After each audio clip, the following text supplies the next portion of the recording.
ராமானுஜதயா பாத்திரம் ஞானவைராக்யபூஷணம் ஸ்ரீமத்வேங்கடநாதார்யம் வந்தே வேதாந்ததேசிகம் கலயாமி கலித்வம்சம் கவிம் லோகதிவாகரம் யஸ்ய கோபிः பிரகாசாபிராவித்யம் நிஹதம் தமஹ மகாயாம் மகரே மாசே சக்ராம்சம் பார்கவோத்பவம் மஹீசாரபுராதீஷம் பக்திசாரமஹம் பஜே तुलाशतभिषज्जातम् मयूरपुरिकैरवात् महान्तम् महताख्यातम् वन्दे श्रीनन्दकांशजम् इन्तुणै पदुमत्तु अलर्मगळ तनक्कुमिन्बन् नற்புவி தனக்கிறைவன் தன்துணை ஆயர்பாவை நப்பின்னை தனக்கிறை மற்றையோர்க்கெல்லாம் வன்துணை பஞ்சபாண்டவர்க்காகி வாயுரை தூது சென்றியங்கும் என் துணை எந்தை தந்தை தம்மானை திருவல்லிக்கேணி கண்டேனே. திருவல்லிக்கேணி என்கிற திவதேசத்தை அனுபவித்துக் கொண்டு வருகிறோம்.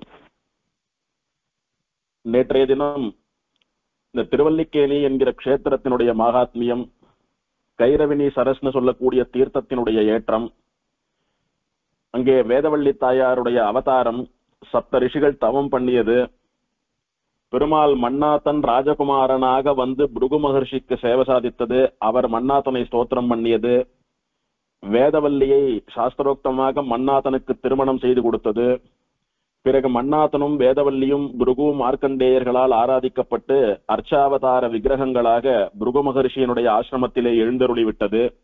கல்யாணத்துக்கு பிரம்மா இந்திரன் முதலான தேவதைகள்லாம் வந்து பெருமாள் தாயாரை சேவிச்சு அனுகிரகம் ஆயிண்டு போனது. அது வரைக்கும் பார்த்தோம். இன்றைய தினம் அழகிய சிங்கர்னு சொல்லக்கூடிய தெல்லிய சிங்கர் எம்பெருமானுடைய வைபவம். இந்த திவ்யதேசத்துக்கு நிறைய விசேஷங்கள், நிறைய ஏற்றங்கள். அதுல கோயில் அமைப்பிலே ஒரு விசேஷம் அப்படின்னு பார்த்தா, கோவிலுக்கு ரெண்டு பக்கமும் வாசல், ரெண்டு பக்கமும் ராஜகோபுரம் உண்டு, ரெண்டு பக்கமும் கொடிமரம் உண்டு. 5 பெருமாள் இந்த கோவிலுக்குள்ள எழுந்தருளி இருக்கான்னு பார்க்கிறோம். அதுல கஷேத்ராதீசனா ஸ்தல புராண நாயகனா சொல்லப்படுபவன் மன்னாதனும் வேதவல்லியும்ன்றதும் தெரியுது.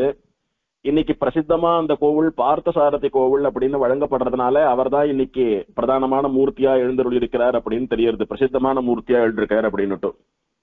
அதே போல கிழக்கு பார்த்தா மாதிரி இருக்கக்கூடிய பிரதானமான வாசல், சமுத்திரக்கரையை நோக்கி இருக்கக்கூடிய வாசல் ராஜகோபுரம், அதுதான் பிரதானமான ராஜகோபுரமா திகழறது. அதுக்கு முன்னாலேதான் நிறைய உற்சவ மண்டபம், ஹாரத்தி மண்டபம், பெரிய மண்டபங்கள்லாம் இருக்கு. நிறைய வாகன மண்டபம் ஆகட்டும், நம்மாழ்வார் சன்னதி ஆகட்டும், பெருமாள் புறப்பாடு ஆரம்பிக்கிறதாகட்டும், எல்லாமே அங்க இருந்துதான் நடக்கிறது. இந்த கோவிலுக்கு பின்வாசல், அதுக்கும் ஒரு ராஜகோபுரம் உண்டு, கொடிமரம் எல்லாம் உண்டு. அது யாரை நோக்கி, யாரை குறித்து பிரதிஷ்டை பண்ணப்பட்டதுன்னா, இந்த பார்த்தசாரதி பெருமாளுக்கு நேரே பின்பக்கமா பேக் டு பேக் எழுந்தருள் இருக்கக்கூடிய தெல்லிய சிங்கர்னு ஆழ்வாராலே மங்களாதாசனம் பண்ணப்பட்ட அழகிய சிங்கர் நிருசிம்மனுடைய கோவில். அது விஜயநகர அரசர்கள் ராஜ்யம் பண்ணின போது அவா காலத்துல இந்த 5 மூர்த்திகள்ல தெல்லிய சிங்கர்னு சொல்லக்கூடிய நம்ம நிருசிம்மன் அழகிய சிங்கர் அவரே பிரதானமான மூர்த்தியாக கொண்டாடப்பட்டார். அந்த ராஜாக்களுக்கெல்லாம் தெல்லிய சிங்கர்னு சொல்லக்கூடிய நிருசிம்மனிடத்திலே அத்தனை ஈடுபாடு, ஏற்றம். ஆகையினாலே அவருக்குன்னு ஒரு பிரதானமான ராஜகோபுரம், பிரம்மோற்சவங்கள்லாம் தனியா நடக்கணும், கொடிமரமும் வேணும் என்று அவ அத பிரதான வாசலாக அந்த பக்கமும் ஆச்சரியமா ஒரு வழி ஏற்படுத்தினதா தெரியறது. இத கல்வெட்டுகளால அறிய முடியறது. அப்படி ஆச்சரியமா 2 பக்கம் பிரதான வாசல் இருக்கக்கூடியதுல 2வது வாசல் இந்த நிருசிம்மனுக்கு அப்படி பிரதானமா திகழக்கூடிய எம்பெருமான். கஷேத்ராதீசன் மன்னாதன் சொன்னாலும் திருவல்லிக்கேணி அப்படின்னாலே பார்த்தசாரதின்றதுதான் பிரசித்தி. அவருக்கு அடுத்தபடியா யார் இங்கே பிரசித்தி இந்த 5 பெருமாள்ல அப்படின்னா, இந்த அழகிய சிங்கர்னு சொல்லக்கூடிய நிருசிம்மன் தான் பிரசித்தி. எம்பெருமான் இங்கே மூலவர் யோக நரசிம்மனாக சேவை சாதிக்கிறார். எப்படியானா திருக்கடியைன்னு சொல்லக்கூடிய சோழசிம்மபுரம் மலை மீது பெருமாள் யோகம் பண்ணி கொண்டு யோக நிருசிம்மனா எழுந்தருளி இருக்கிறானோ, அப்படியாக யோகப்பட்டையை சாத்தி கொண்டு பெருமாள் மேற்கு பார்த்தது போல பார்த்தசாரதி பெருமாள் சன்னதிக்கு நேர் பின்பக்கம் எம்பெருமான் நிருசிம்மன் எழுந்தருளி இருக்கிறான். உற்சவர்னு பார்த்தா தெல்லிய சிங்கர் அப்படின்ற பெயர்ல அழகிய சிங்கர் உற்சவர். சாதாரணமா ஒரு வரதன் என்ன, ஒரு ஸ்ரீனிவாசன் என்ன, ஒரு ரங்கநாதன் என்ன, இந்த எம்பெருமான்களை போலே திருமேனி உருவம் அமையப்பட்ட பெருமாள் தெல்லிய சிங்கர். நேத்து அவருடைய படத்தை அடியன் ஷேர் பண்றேன். அந்த எம்பெருமானுடைய பிரம்மோற்சவத்திலே தீர்த்தவாரி அன்னைக்கு பெருமாள் நன்ன ஆச்சரியமா சந்தனம் குங்குமம் இதெல்லாம் கலந்து குழைக்கப்பட்ட விழுதி காப்பு சாத்திண்டு, குங்குமப்பூவை எல்லாம் வாசன திரவியங்களை எல்லாம் பெருமாள் திருமேனியில சாத்திண்டு தீர்த்தவாரிக்கு எழுந்துள்ளக்கூடியதான அந்த சன்னிவேசத்திலே எடுக்கப்பட்ட படம். அதை ஷேர் பண்றது அடியன். பெருமாள் ஆச்சரியமா மேல் 2 திருக்கரங்களாலே சங்க சக்கரங்களை ஏந்தி கொண்டு கீழ் 2 திருக்கரங்களில் வலது திருக்கரம் அபயஹஸ்தமாகவும் இடது திருக்கரம் வரவேற்பது போல இருக்கக்கூடிய ஆஹ்வான ஹஸ்தமாகவும் எம்பெருமான் சேவை சாதிக்கக்கூடிய அற்புதமான காட்சி. பெருமாளுடைய திருமுக மண்டலத்துக்கு ஒத்தது போல அதி சுந்தரிகளாக ஸ்ரீதேவியும் பூமி தேவியும் கூட எழுந்தருளியிருக்கிறார்கள். இப்படி ரூப சௌந்தரியத்தோட அழகிலும் கூட சளைத்தவர்கள் அல்லாமல் நீயா நானா என்று போட்டி போட்டுக் கொண்டு சேவை சாதிக்கக்கூடிய பெருமாள் பிராட்டிமார்கள். பெரும்பாலும் உற்சவர்னு வந்துட்டா பல திவ்யதேசங்கள்ல பெருமாள் ரொம்ப விலட்சணமா இருப்பார். ஆனா உபயநாச்சிமார் அப்படின்னு வந்துட்டா அது என்னமோ தெரியல, சில திவ்யதேசங்கள்ல தான் பெருமாளுக்கு சமானமான ஒரு பிராதானியம் கொடுத்து அந்த ஸ்ரீதேவி பூமி தேவி அவளுடைய விக்கிரகங்கள் திருமேனி கூட பண்ணப்பட்டிருக்கும். ரொம்ப பல இடங்கள்ல இந்த ஸ்ரீதேவி பூமி தேவின்னு சொல்லக்கூடிய உபயநாச்சிமார் பெருமாளுடைய திருமுக மண்டலத்துக்கு எத்தனை இம்பார்ட்டன்ஸ் கொடுத்து அத்தனை நுணுக்கமா பண்றாளோ அந்த மாதிரி பண்ணிருக்க மாட்டா. அது ஏன்னு தெரியல. விரல் விட்டு எண்ணக்கூடிய சில திவ்யதேசங்கள்ல சில கோவில்கள்ல உற்சவர் பெருமாளுக்கு எத்தனை பிராதானியம் கொடுத்து பெருமாளுடைய திருமேனியை தயார் பண்றாளோ அதே அளவு பிராதானியம் கொடுத்து உபயநாச்சிமார் ஸ்ரீதேவி பூமி தேவியும் பண்ணிருப்பா. அதுக்கு இந்த திவ்யதேசம் ஒரு உதாரணம்னு சொல்லலாம். அசல் பெருமாள் திருமுக மண்டலத்திலே எத்தனை நுணுக்கங்களும் பாவங்களும் சேவையாகிறதோ அத்தனையும் உபயநாச்சிமாருடைய திருமுக மண்டலத்திலும் சேவையாகிறது. மேட் ஃபார் ஈச் அதர்னு சொல்ற மாதிரி இந்த பெருமாளுக்காகவே இந்த உபயநாச்சிமார்கள் படைக்கப்பட்டார்கள் அப்படின்னு சொல்றது போல ஆச்சரியமான ஒரு ரூப தாம்பத்தியத்தோட இருக்கக்கூடியதான ஒரு காட்சி. இந்த எம்பெருமானுக்கு அழகிய சிங்கன், தெல்லிய சிங்கன், நிருசிம்மன் அப்படின்னு எல்லாம் திருநாமம். மூலவரான யோக நிருசிம்மன் அமர்ந்த திருக்கோலத்திலே மேற்கு நோக்கி திருமுக மண்டலத்தை காட்டிக்கொண்டு சேவை சாதிக்கிற எம்பெருமான். விமானம் தெய்வீக விமானம்னு பெயர். 5 எம்பெருமான்கள் எழுந்தருளி இருக்கிறா. 5 பேருக்கும் விமானம் உண்டு. அதுல நேத்து மன்னாதனுடைய விமானம் பிரணவ விமானம்னு பார்த்தோம். ஸ்ரீரங்கத்திலே இருக்கக்கூடிய பிரணவாகார விமானத்தின் கீழே சயனித்துக் கொண்டிருக்கக்கூடிய ரங்கநாதனே இங்கு மன்னாதனாக சயனித்துக் கொண்டிருக்கிறபடியினாலே இந்த ரங்கநாதனுக்கும் பிரணவ விமானம்னு நேற்று பார்த்தோம். இன்றைய தினம் தெல்லிய சிங்கர் யோக நிருசிம்மன் அமர்ந்து கொண்டிருக்கக்கூடிய விமானம் தெய்வீக விமானம். தெய்வீக விமானம் அப்படின்னா தேவதைகளாலே தெய்வங்களாலே ஏற்படுத்தப்பட்ட விமானம், தெய்வம் உரைகிற விமானம் அப்படின்னு அர்த்தம். எப்படி இந்த விமானம் தெய்வீக விமானம் ஆச்சுன்னுட்டு ஸ்தலபுராணத்திலே பார்க்கலாம். இந்த எம்பெருமான் யாருக்கு பிரத்யக்ஷம் அப்படின்னா அத்ரின்னு சொல்லக்கூடிய மகரிஷிக்கு பிரத்யக்ஷம். ஒரு காலத்திலே அத்ரி மகர்ஷின்னு சொல்லக்கூடிய மகரிஷி இந்த பிருந்தாரண்ய கஷேத்திரம்னு சொல்லக்கூடிய திருவல்லிக்கேணியிலே மோட்சம் வேணும் என்பதற்காக ரொம்ப உத்தமமா ரொம்ப ஸ்ரத்தையா பெரிய தபஸ் பண்ணினர். அப்படி இவர் தபஸ் பண்ணிட்டு இருக்கிற சமயத்துல வட தேசத்துல கங்கை கரையிலிருந்து விகட மகரிஷின்னு சொல்லக்கூடிய மகரிஷி அத்ரி மகர்ஷியினுடைய ஆசிரமத்துக்கு வந்து சேர்றார். நேத்து மன்னாதனும் வேதவள்ளியும் வந்து எழுந்தருளி சேவை சாதித்து கல்யாணம் பண்ணி கொண்டது புருகு மகரிஷியினுடைய ஆசிரமம்னு பார்த்தோம்.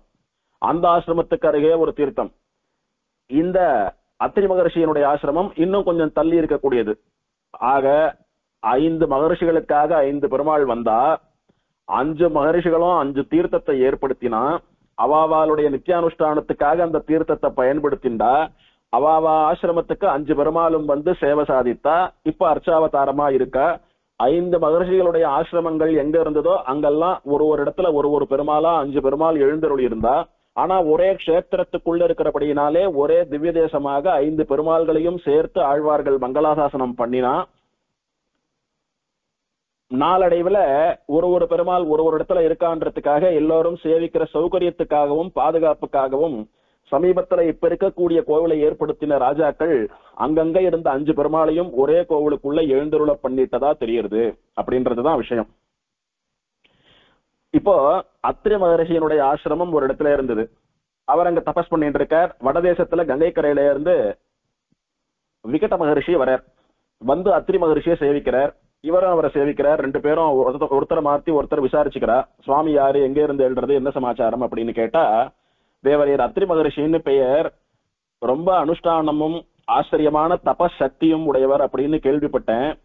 அடியன் வடதேசத்துல கங்கை கரையில இருந்த போது அடியன் பெருமாளை நேர சேவிக்கணும், எங்க போனா எப்ப பெருமாளை சேவிக்க முடியும் அப்படின்னு அங்க இருக்கிற பெரிய ரிஷிகள் இடத்துல எல்லாம் பிரார்த்திச்சேன். அப்போ அத்திரின்னு ஒரு உத்தமமான மகர்ஷி இருக்கார். அவர் கிழக்கு சமுத்திர கரையில திருவல்லிக்கேணின்னு சொல்லக்கூடிய பிருந்தாரண்ய கஷேத்திரத்திலே ஆச்சரியமான தபஸ் பண்ணிட்டு இருக்கார். அவருடைய தபஸ் அப்படின்னு சொல்லக்கூடியது ரொம்ப உத்தமமான தபஸ், பெருமாளுடைய மனசை மகிழ்விக்க கூடியது. அவருடைய தபஸுக்கு மகிழ்ந்து பெருமாள் அந்த கஷேத்திரத்துல கூடிய சீக்கிரம் ஆவிர்பவிக்க போறார், அவருக்கு சேவை சாதிக்க போறார். ஆகையினாலே நீங்க அங்க போனீங்களானா அந்த மகரிஷியினுடைய பக்தியினாலே, அவருடைய தவ வலிமையினாலே அவரோட சேர்ந்து நீங்களும் பெருமாளை பிரத்யட்சமா சேவிக்கலாம், உங்களுக்கு என்ன வரம் வேணுமோ கேட்டு வாங்கிக்கலாம் அப்படின்னு ரிஷிகள்லாம் சொன்னா. ஆகையினாலே உம்மோட சேர்ந்து அடியேன் பெருமாளை சேவிக்கணும்ன்றதுக்காக அடியேன் ஓடி வந்தேன் அப்படின்னு சொல்றார். அத்திரி மகரிஷிக்கு ரொம்ப சந்தோஷம். வடதேசத்திலே கங்கை கரையில இருக்கக்கூடிய பெரிய மகர்ஷிகளுக்கெல்லாம் கூட தன்னுடைய தபஸ் தெரிந்திருக்கிறது. தான் எத்தனை சிரத்தையா தபஸ் பண்ணிட்டு இருந்தா பெரிய மகர்ஷிகள்லாம் பெருமாள் அங்க நிச்சயம் வருவார், நீங்க போங்கன்னு சொல்லியிருப்பா. ஆகையினாலே மகான்களான பெரிய மகர்ஷிகள்லாம் சொல்லிட்டா பெருமாள் நிச்சயம் வருவார் அப்படின்னுட்டு இன்னும் நம்பிக்கை விசுவாசம் மகா விசுவாசம் கூடி போய் நாளுக்கு நாள் தபஸை இன்னும் உக்ரமா பண்ணிட்டு இருக்கார்.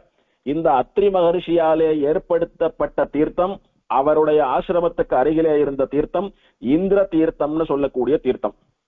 அந்த இந்திர தீர்த்தத்திலே தினம் ஸ்நானம் பண்ணிட்டு அனுஷ்டானம் பண்ணிட்டு ஆசிரமத்துக்கு வந்து தபஸ் பண்றத வழக்கமா வச்சுட்டு இருந்தார். நடுவுல எம்பெருமானுடைய பிரபாவங்கள், பெருமாளை பத்தின கதைகள், எந்த அவதாரத்திலே பெருமாள் என்னென்ன லீலைகள் எல்லாம் பண்ணினான், எந்த புராணங்களிலே பெருமாளுடைய சரித்திரம் எப்படியெல்லாம் வர்ணிக்கப்பட்டிருக்கிறதுன்னு அங்கங்க பகவத் கதைகளையும் ஸ்தல புராணங்களையும் கூட உபன்யாசமா சொல்லி பகவத் அனுபவத்திலே ஆழங்கால் படக்கூடியவராக அத்திரி மகரிஷி எழுந்தருளியிருந்தார். அவரிடத்திலே வந்த விகட மகரிஷி, அவர் ஆசிரமத்திலே கைங்கரியம் பண்ணி கொண்டிருந்த மற்ற ரிஷிகள் ரிஷிபத்னிகள் எல்லாமும் பெருமாளுடைய வைபவத்தை தினம் கேட்டு மூழ்கி போகக்கூடிய அந்த பாக்கியத்திலே ஈடுபட்டிருந்தார்கள். இப்படியா அவளுடைய ஆசிரமம் ஆச்சரியமா ஒரு நல்ல பக்தி மனம் கமழக்கூடிய ஆசிரமமா இருந்துட்டு வந்தது. இப்படி பல வருஷங்கள் போச்சு.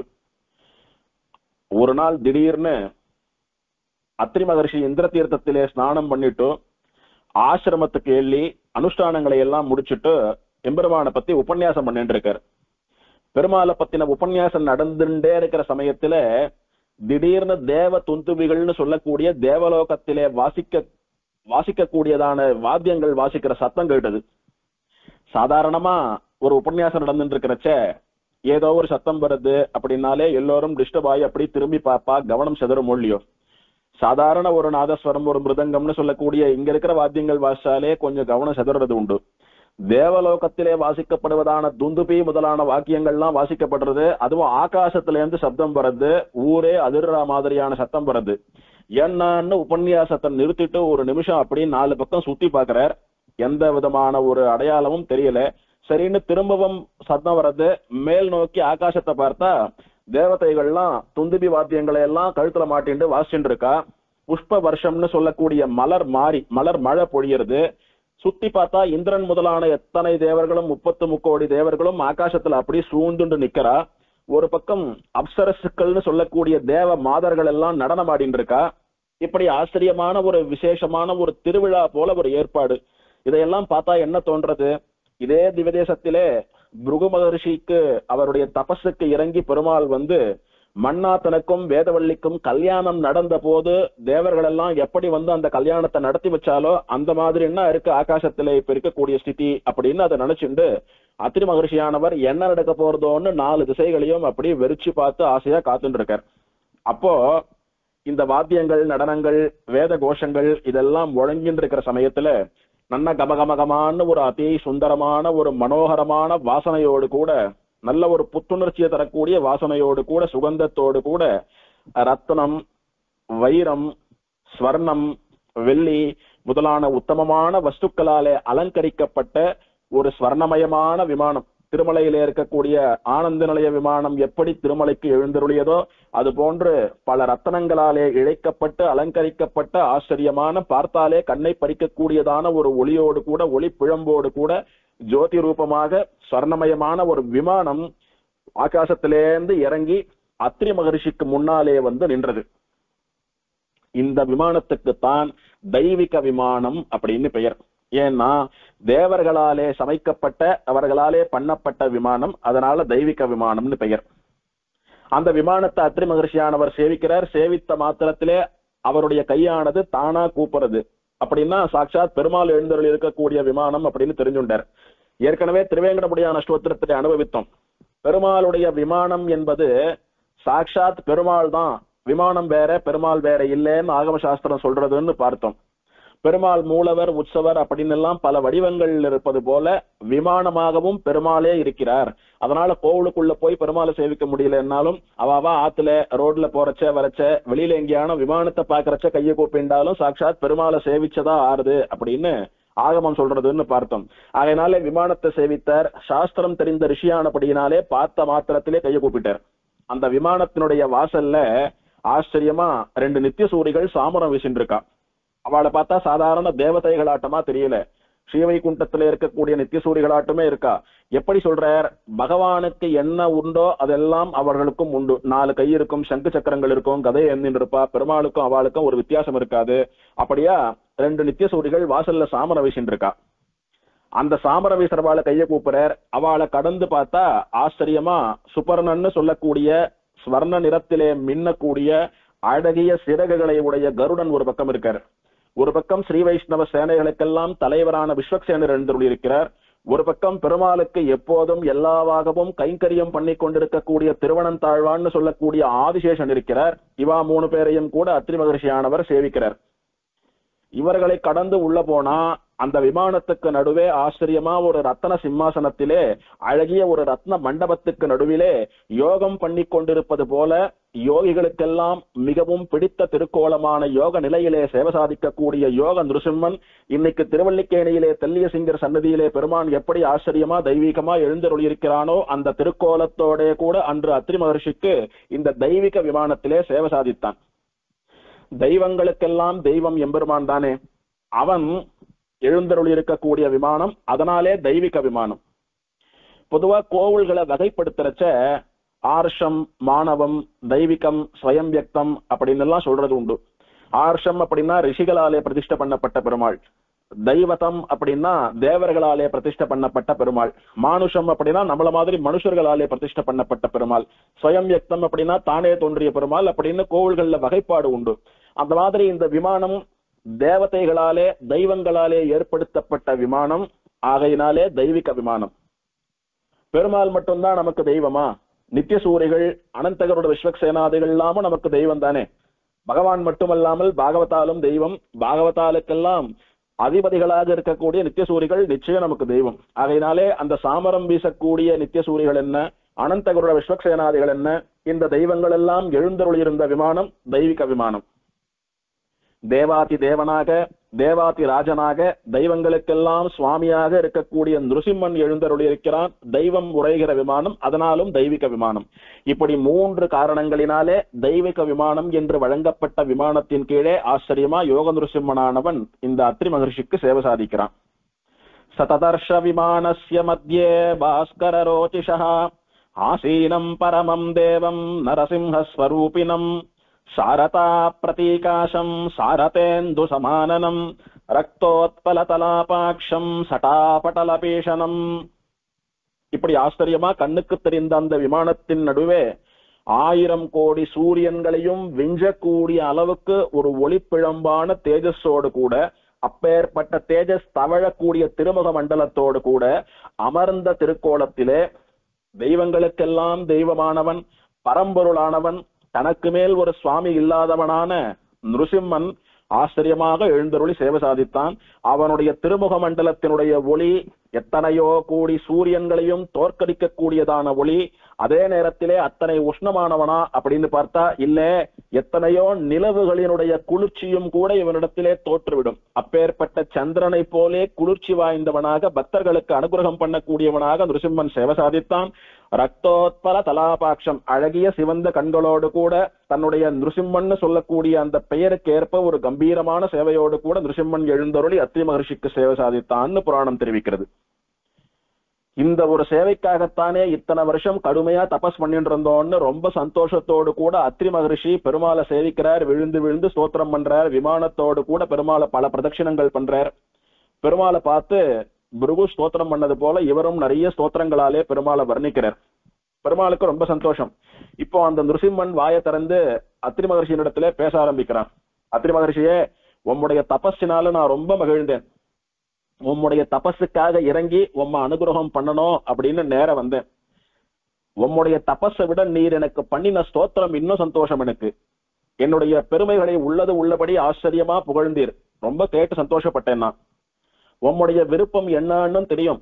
எதற்கு தபஸ் பண்ணினீர், என்ன மனசுல வச்சுட்டு இருக்கீர், என்ன நினைக்கிறீர், என்ன கேட்க போறீர்னு தெரியும். இருந்தாலும் கூட உம்முடைய வாயாலேயே கேளும் அப்படின்னு நிருசிம்மன் அத்திரியை பார்த்து சாதிக்க, அத்ரி மகர்ஷி பெருமாளை பார்த்து கையை கூப்பிண்டு, அழகிய சிங்கரே, உம்முடைய சேவையாலே மகிழ்ந்தேன். இனி ஒரு க்ஷணம் கூட இந்த பூலோகத்திலே வாழ்வதற்கு எனக்கு விருப்பமில்லை. நான் உன்னுடைய நித்திய விபூதியான ஸ்ரீவைகுண்டத்துக்கு இப்போதே வரவேணும். எனக்கு சுவாமி உடனே மோட்சம் கொடு. இந்த நித்திய சூரிகள்லாம் எப்படி ஸ்ரீவைகுண்டத்திலே நித்தியமும் உன்னோடு கைங்கரியம் பண்றாளோ அந்த மாதிரி அடியேனும் கூட உன்னோடு ஸ்ரீவைகுண்டத்திலே ஒரு க்ஷணமும் கூட உன்னை பிரியாமல் கைங்கரியம் பண்ணக்கூடியதான அந்த ஆச்சரியமான மோட்ச பிராப்தியை தர வேணும்.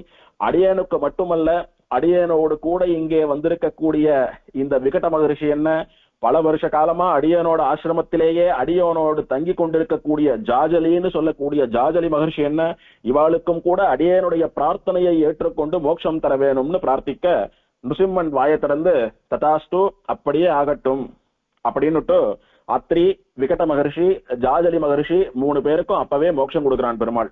நிருசிம்மனுக்கு முமுக்ஷு உபாசிய தேவதைன்னு பெயர். முமுக்ஷு அப்படின்னா மோட்சத்திலே ஆசை உடையவன். எவன் ஒருத்தன் மோட்சம் போனோன்னு ஆசைப்படுறானோ அவன் உபாசிப்பதற்கு உரிய, அவன் வணங்குவதற்குரிய தெய்வம் எதுன்னா நிருசிம்மன்னு சாஸ்திரம் தெரிவிக்கிறது. ஏன் அப்படின்னா, பிராட்டியை சரணாகத்தை பண்ணித்தான் பெருமாளை பண்ணணும். மத்த பெருமாளானா பிராட்டி கிட்ட தனியா போய் சரணாகத்தை பண்ணிட்டு பெருமாள்ன்ற வரபடி இருக்கா.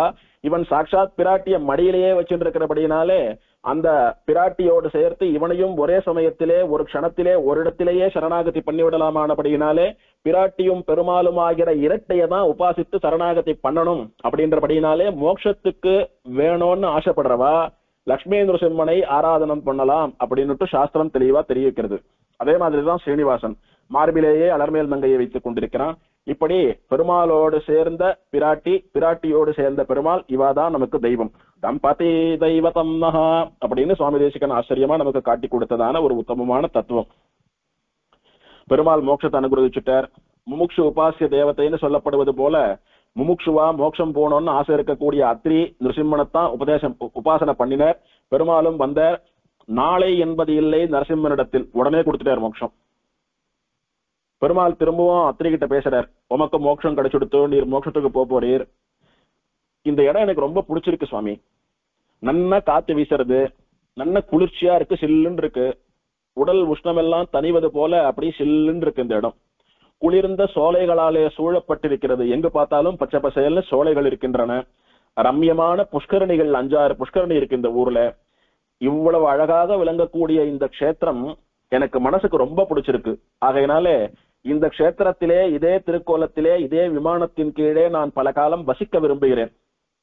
எப்படி உங்க 3 பேருக்கும் மோட்சம் கொடுத்தனோ அதே மாதிரி இந்த இடத்துக்கு வந்து இந்த தெய்வீக விமானத்தின் கீழே என்னை யாரெல்லாம் சேவித்து என்னிடத்துல என்னெல்லாம் பிரார்த்திக்கிறாளோ அந்த எல்லா வரங்களையும் கொடுத்து கொண்டு அவளுக்கும் உங்களை போலவே மோட்சம் கொடுக்கணும் அப்படின்றதுக்காக நான் ரொம்ப வருஷம் இங்கேயே இருக்கணும்னு ஆசைப்படுறேன் அப்படின்னுட்டு அத்ரி மகரிஷி கேட்டு பூரித்து போவது போல நிருசிம்மன் வாயை திறந்து பேசுறான். இவர் தபஸ் பண்ணது பெருமாளை சேவிக்கணும், வந்தேர்னா மோட்சம் போகணுன்றதுக்காக பண்ணினார் தபஸ. ஆனா பெருமாள் என்ன சொல்றான், உமக்கு அதுதான் ஆசைன்னா இந்த க்ஷணமே மோட்சம் கொடுக்குறேன், மோட்சத்துக்கு போயிட்டு நீங்க சந்தோஷமா இருங்கோ, ஆனந்தமா இருங்கோ, பிரம்மானுபவத்தை அனுபவிச்சுருங்கோ. ஆனால் உத்தமமான ஒரு பாகவதர், நீர் தபஸ் பண்ணின இடத்திலே நான் வசிக்கிறேன் என்கிற பெருமையும் உமக்கு தருகிறேன். பெருமாள் இப்ப எங்க எழுந்தருள் இருக்கிறார் அப்படின்னா எல்லாரும் என்ன சொல்லுவா, பிருந்தாரண்ய கஷேத்திரத்திலே அத்ரி மகர்ஷியினுடைய ஆசிரமத்திலே பெருமாள் தோன்றினார், பெருமாள் ஆவிர்வவித்தார். அத்ரி மகர்ஷிக்காக பிரத்யக்ஷம், அத்ரி மகர்ஷியினுடைய ஆசிரமத்திலேயே பெருமாள் ஸ்திரமாக அர்ச்சாவதாரமாக எழுந்தருள் இருக்கிறார் அப்படின்னு காலத்துக்கும் உம்முடைய பெருமை சொல்லப்படும்படியாக எப்படி பகவானான என்னை நீர் ஸ்தோத்திரம் பண்ணி மகிழ்வித்தீரோ அது போல என்னுடைய அடியவனான பாகவதரான உம்மையும் காலாகாலத்துக்கும் ஜனங்கள் எல்லாம் ஸ்தோத்திரம் பண்ணி மகிழ்விக்கும்படியாக ஒரு ஏற்றத்தை தருகிறேன் அப்படின்னுட்டு இவர் கேட்காத வரத்தையும் நிருசிம்மன் கொடுத்து அங்கேயே ஸ்திரமாக தெய்வீக விமானத்தோடு கூட யோக நிருசிம்மனா அர்ச்சாவதாரத்திலே எழுந்தருளி அன்னிலேருந்து இன்னைக்கு வரைக்கும் எல்லோருக்கும் சேவை சாதிச்சுருக்கிறான் இந்த நிருசிம்மன். அத்ரி மகர்ஷியும் விகட மகர்ஷியும் ஜாஜலி மகர்ஷியும் சரீரத்தை விட்டுட்டு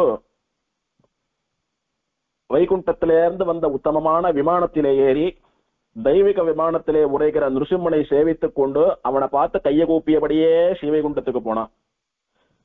அப்படி அவ கேட்ட மோட்சத்தையும் கொடுத்துட்டு பிற்காலத்துல வரக்கூடிய நமக்காகவும் பின்னானார் வணங்கும் சோதியாயின்னு சாதிக்கிறார் ஆழ்வார். ஒருத்தர் தபஸ் பண்றார், அப்போது பெருமாள் வரார், அல்லது விபவாவதாரம் ராமனோ கண்ணனோ பெருமாள் வரா, அப்ப இருக்கிறவா மட்டும்தான் அவளை சேவிக்க முடியும். பிற்காலத்துல வரவாள்லாம் சேவிக்கணும்னா என்ன பண்றது? அந்த பெருமாளே ஒரு விக்கிரக ரூபமா அர்ச்சாவதாரமா இருந்தாதான் பின்னாடி இருக்கிறவாலும் சேவிக்க முடியும். அன்னைக்கு வந்த ராமனும் கண்ணனும் வந்துட்டு போயிட்டா அவளுக்கு ஒரு இடத்துலயும் கோவில் இல்லைன்னா நாமெல்லாம் எப்படி ராமனை அனுபவிப்பது, கண்ணனை அனுபவிப்பது, அவளை சரணாகதி பண்றது? அன்னைக்கு வந்த விபவாவதாரங்களினுடைய பிரதிநிதியா அர்ச்சாவதாரங்கள் ஏற்பட்டதுனாலதானே இன்னைக்கும் நாமெல்லாம் ராமன் நிருசிம்மன் கண்ணன் அவதார மூர்த்திகளையும் சேவிச்சுட்டு இருக்கோம். அந்த மாதிரி இந்த தெல்லிய சிங்கர் அத்திரிக்காக வந்தவர் அப்படியே போயிருந்தாரானா நமக்கெல்லாம் கஷ்டம். பின்னானார் அத்ரி மகர்ஷி காலத்துக்கு பிற்பட்டவர்களான நாமெல்லாம் கூட நம் காலத்துக்கும் எத்தனையோ காலம் பிற்பட்டு இன்னும் வரப்போறவாழ்லாம் கூட சேவிக்கும்படியாக எம்பெருமான் எழுந்தருளி இருக்கிறான். பின்னானார் வணங்கும் சோதி அப்படின்னு ஆழ்வார் தெரிவிக்கிறார். இந்த நிருசிம்மனை பத்தின திருமங்கையாழ்வாருடைய பாசுரம். பள்ளியில் ஓதி வந்த தன் சிறுவன் வாயில் ஓர் 1000 நாமம் ஒள்ளியவாகி போத ஆங்கு அதனுக்கொன்றுமோர் பொறுப்பிலனாகி பிள்ளையை சீறி வெகுண்டு தூண் புடைப்ப பிறையிற்றனல் விழிப்பேழ்வாய் தெல்லிய சிங்கமாய தேவை திருவல்லிக்கேணி கண்டேனே. பிரகலாதனுடைய சரித்திரத்தை சொல்லி பிரகலாதனுக்கு அனுகிரகம் பண்ணுவதற்காக உக்ர நிருசிம்மனாக தோன்றிய எம்பெருமான் அப்படின்னுட்டு நிருசிம்மாவதார சரித்திரத்தையும் சொல்லி அந்த நிருசிம்மனை நான் எங்க சேவித்தேன் அப்படின்னா தெள்ளிய சிங்கமாய தேவை, தெளிவை தரக்கூடிய அதி சுந்தரமான சிங்க வடிவிலே இருக்கக்கூடிய நிருசிம்மனை தேவு அப்படின்னா தெய்வம்னு அர்த்தம். நிருசிம்மன் சொல்லக்கூடிய அந்த தெய்வத்தை எங்கு சேவித்தேன் தெரியுமோ? திருவல்லிக்கேணி கண்டேனே அப்படின்னுட்டு தெல்லிய சிங்கர்னு சொல்லக்கூடிய தெய்வத்தை நிருசிம்மனை திருவல்லிக்கேணியிலே சேவித்தேன் என்று திருமங்கையாழ்வாருடைய பாசுரம். இந்த பாசுரத்தாலே இவர் திவ்யதேச எம்பெருமான் ஆகிறார். இவருக்கு யோக நிருசிம்மனா யோகத்திலே இருக்கிறார், அதனால யோக நிருசிம்மன் பெயர். ஏன் பெருமாள் அப்படி தோன்றினான்? திருக்கடிகைன்னு சொல்லக்கூடிய சோழசிம்மபுரத்திலே யோக நிருசிம்மன், இங்கே யோக நிருசிம்மன்.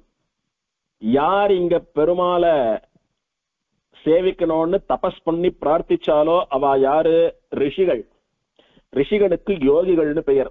எப்போதும் யோகம் பண்ணிக்கொண்டு தபஸ் பண்ணிக்கொண்டு யோகத்தின் மூலமாக பெருமாளை சாட்சா்காரம் பண்ணக்கூடியவா யோகிகள்.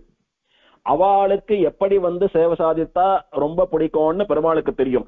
தமருகந்தது எவ்வுருவம் அவ்வுருவம் தானே, தமருகந்தது பேர் மற்ற பேர்.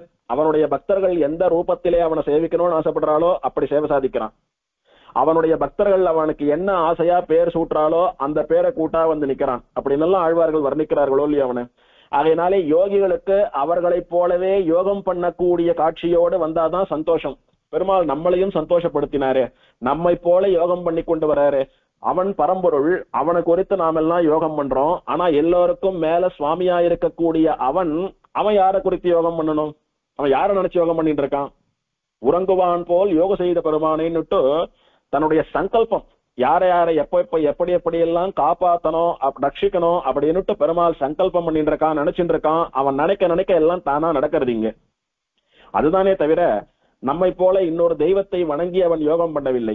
இருந்தாலும் அவசியமே இல்லாத யோகத்தை ஏன் பண்ணணும் பெருமாள் அப்படின்னா, நம்மை போலவே யோகியா சேவை சாதித்தா நமக்கெல்லாம் சந்தோஷம் என்று நம்மளை சந்தோஷப்படுத்துவதற்காக நம்ம போலவே நமக்கு பிடிச்ச ரூபத்துல பெருமாள் வரான்றதுதான் விஷயம். அந்த மாதிரிதான் திருக்கடிகையிலே சப்தரிஷிகள் தவம் பண்ணினா யோகிகளுக்கு யோக நிருசிம்மனா சேவை சாதித்தான். இங்கே அத்ரி விகடர் ஜாஜலின்னு சொல்லக்கூடிய 3 யோகிகளுக்கு அவளை போலவே யோகியா யோக நிருசிம்மனா சேவை சாதித்தான் பெருமாள். இப்படி இவன் யோக நிலையிலே எழுந்தருளி இருக்கக்கூடியதினாலே யோக நிருசிம்மன் பெயர். அழகிய சிங்கமானபடினாலே அழகிய சிங்கர்னு பெயர். இருந்தாலும் சம்பிரதாயத்திலே இவனுக்கு என்ன பிரசித்தி அப்படின்னா தெல்லிய சிங்கர்னு தான் பிரசித்தி. ஏன்னா தெல்லிய சிங்கமாய தேவை திருவள்ளிக்கேணி கண்டேனேன்னு தான் ஆழ்வாருடைய திருவாக்கிலே இந்த எம்பெருமானுக்கு பெயர். ஆகையினாலே திருமங்கை ஆழ்வாருடைய திருவாக்கிலே வந்தது பற்றி அந்த பெயர் தான் பிரசித்தி. இந்த எம்பெருமான் சேவை சாதித்தது சுவாதி நட்சத்திரம்.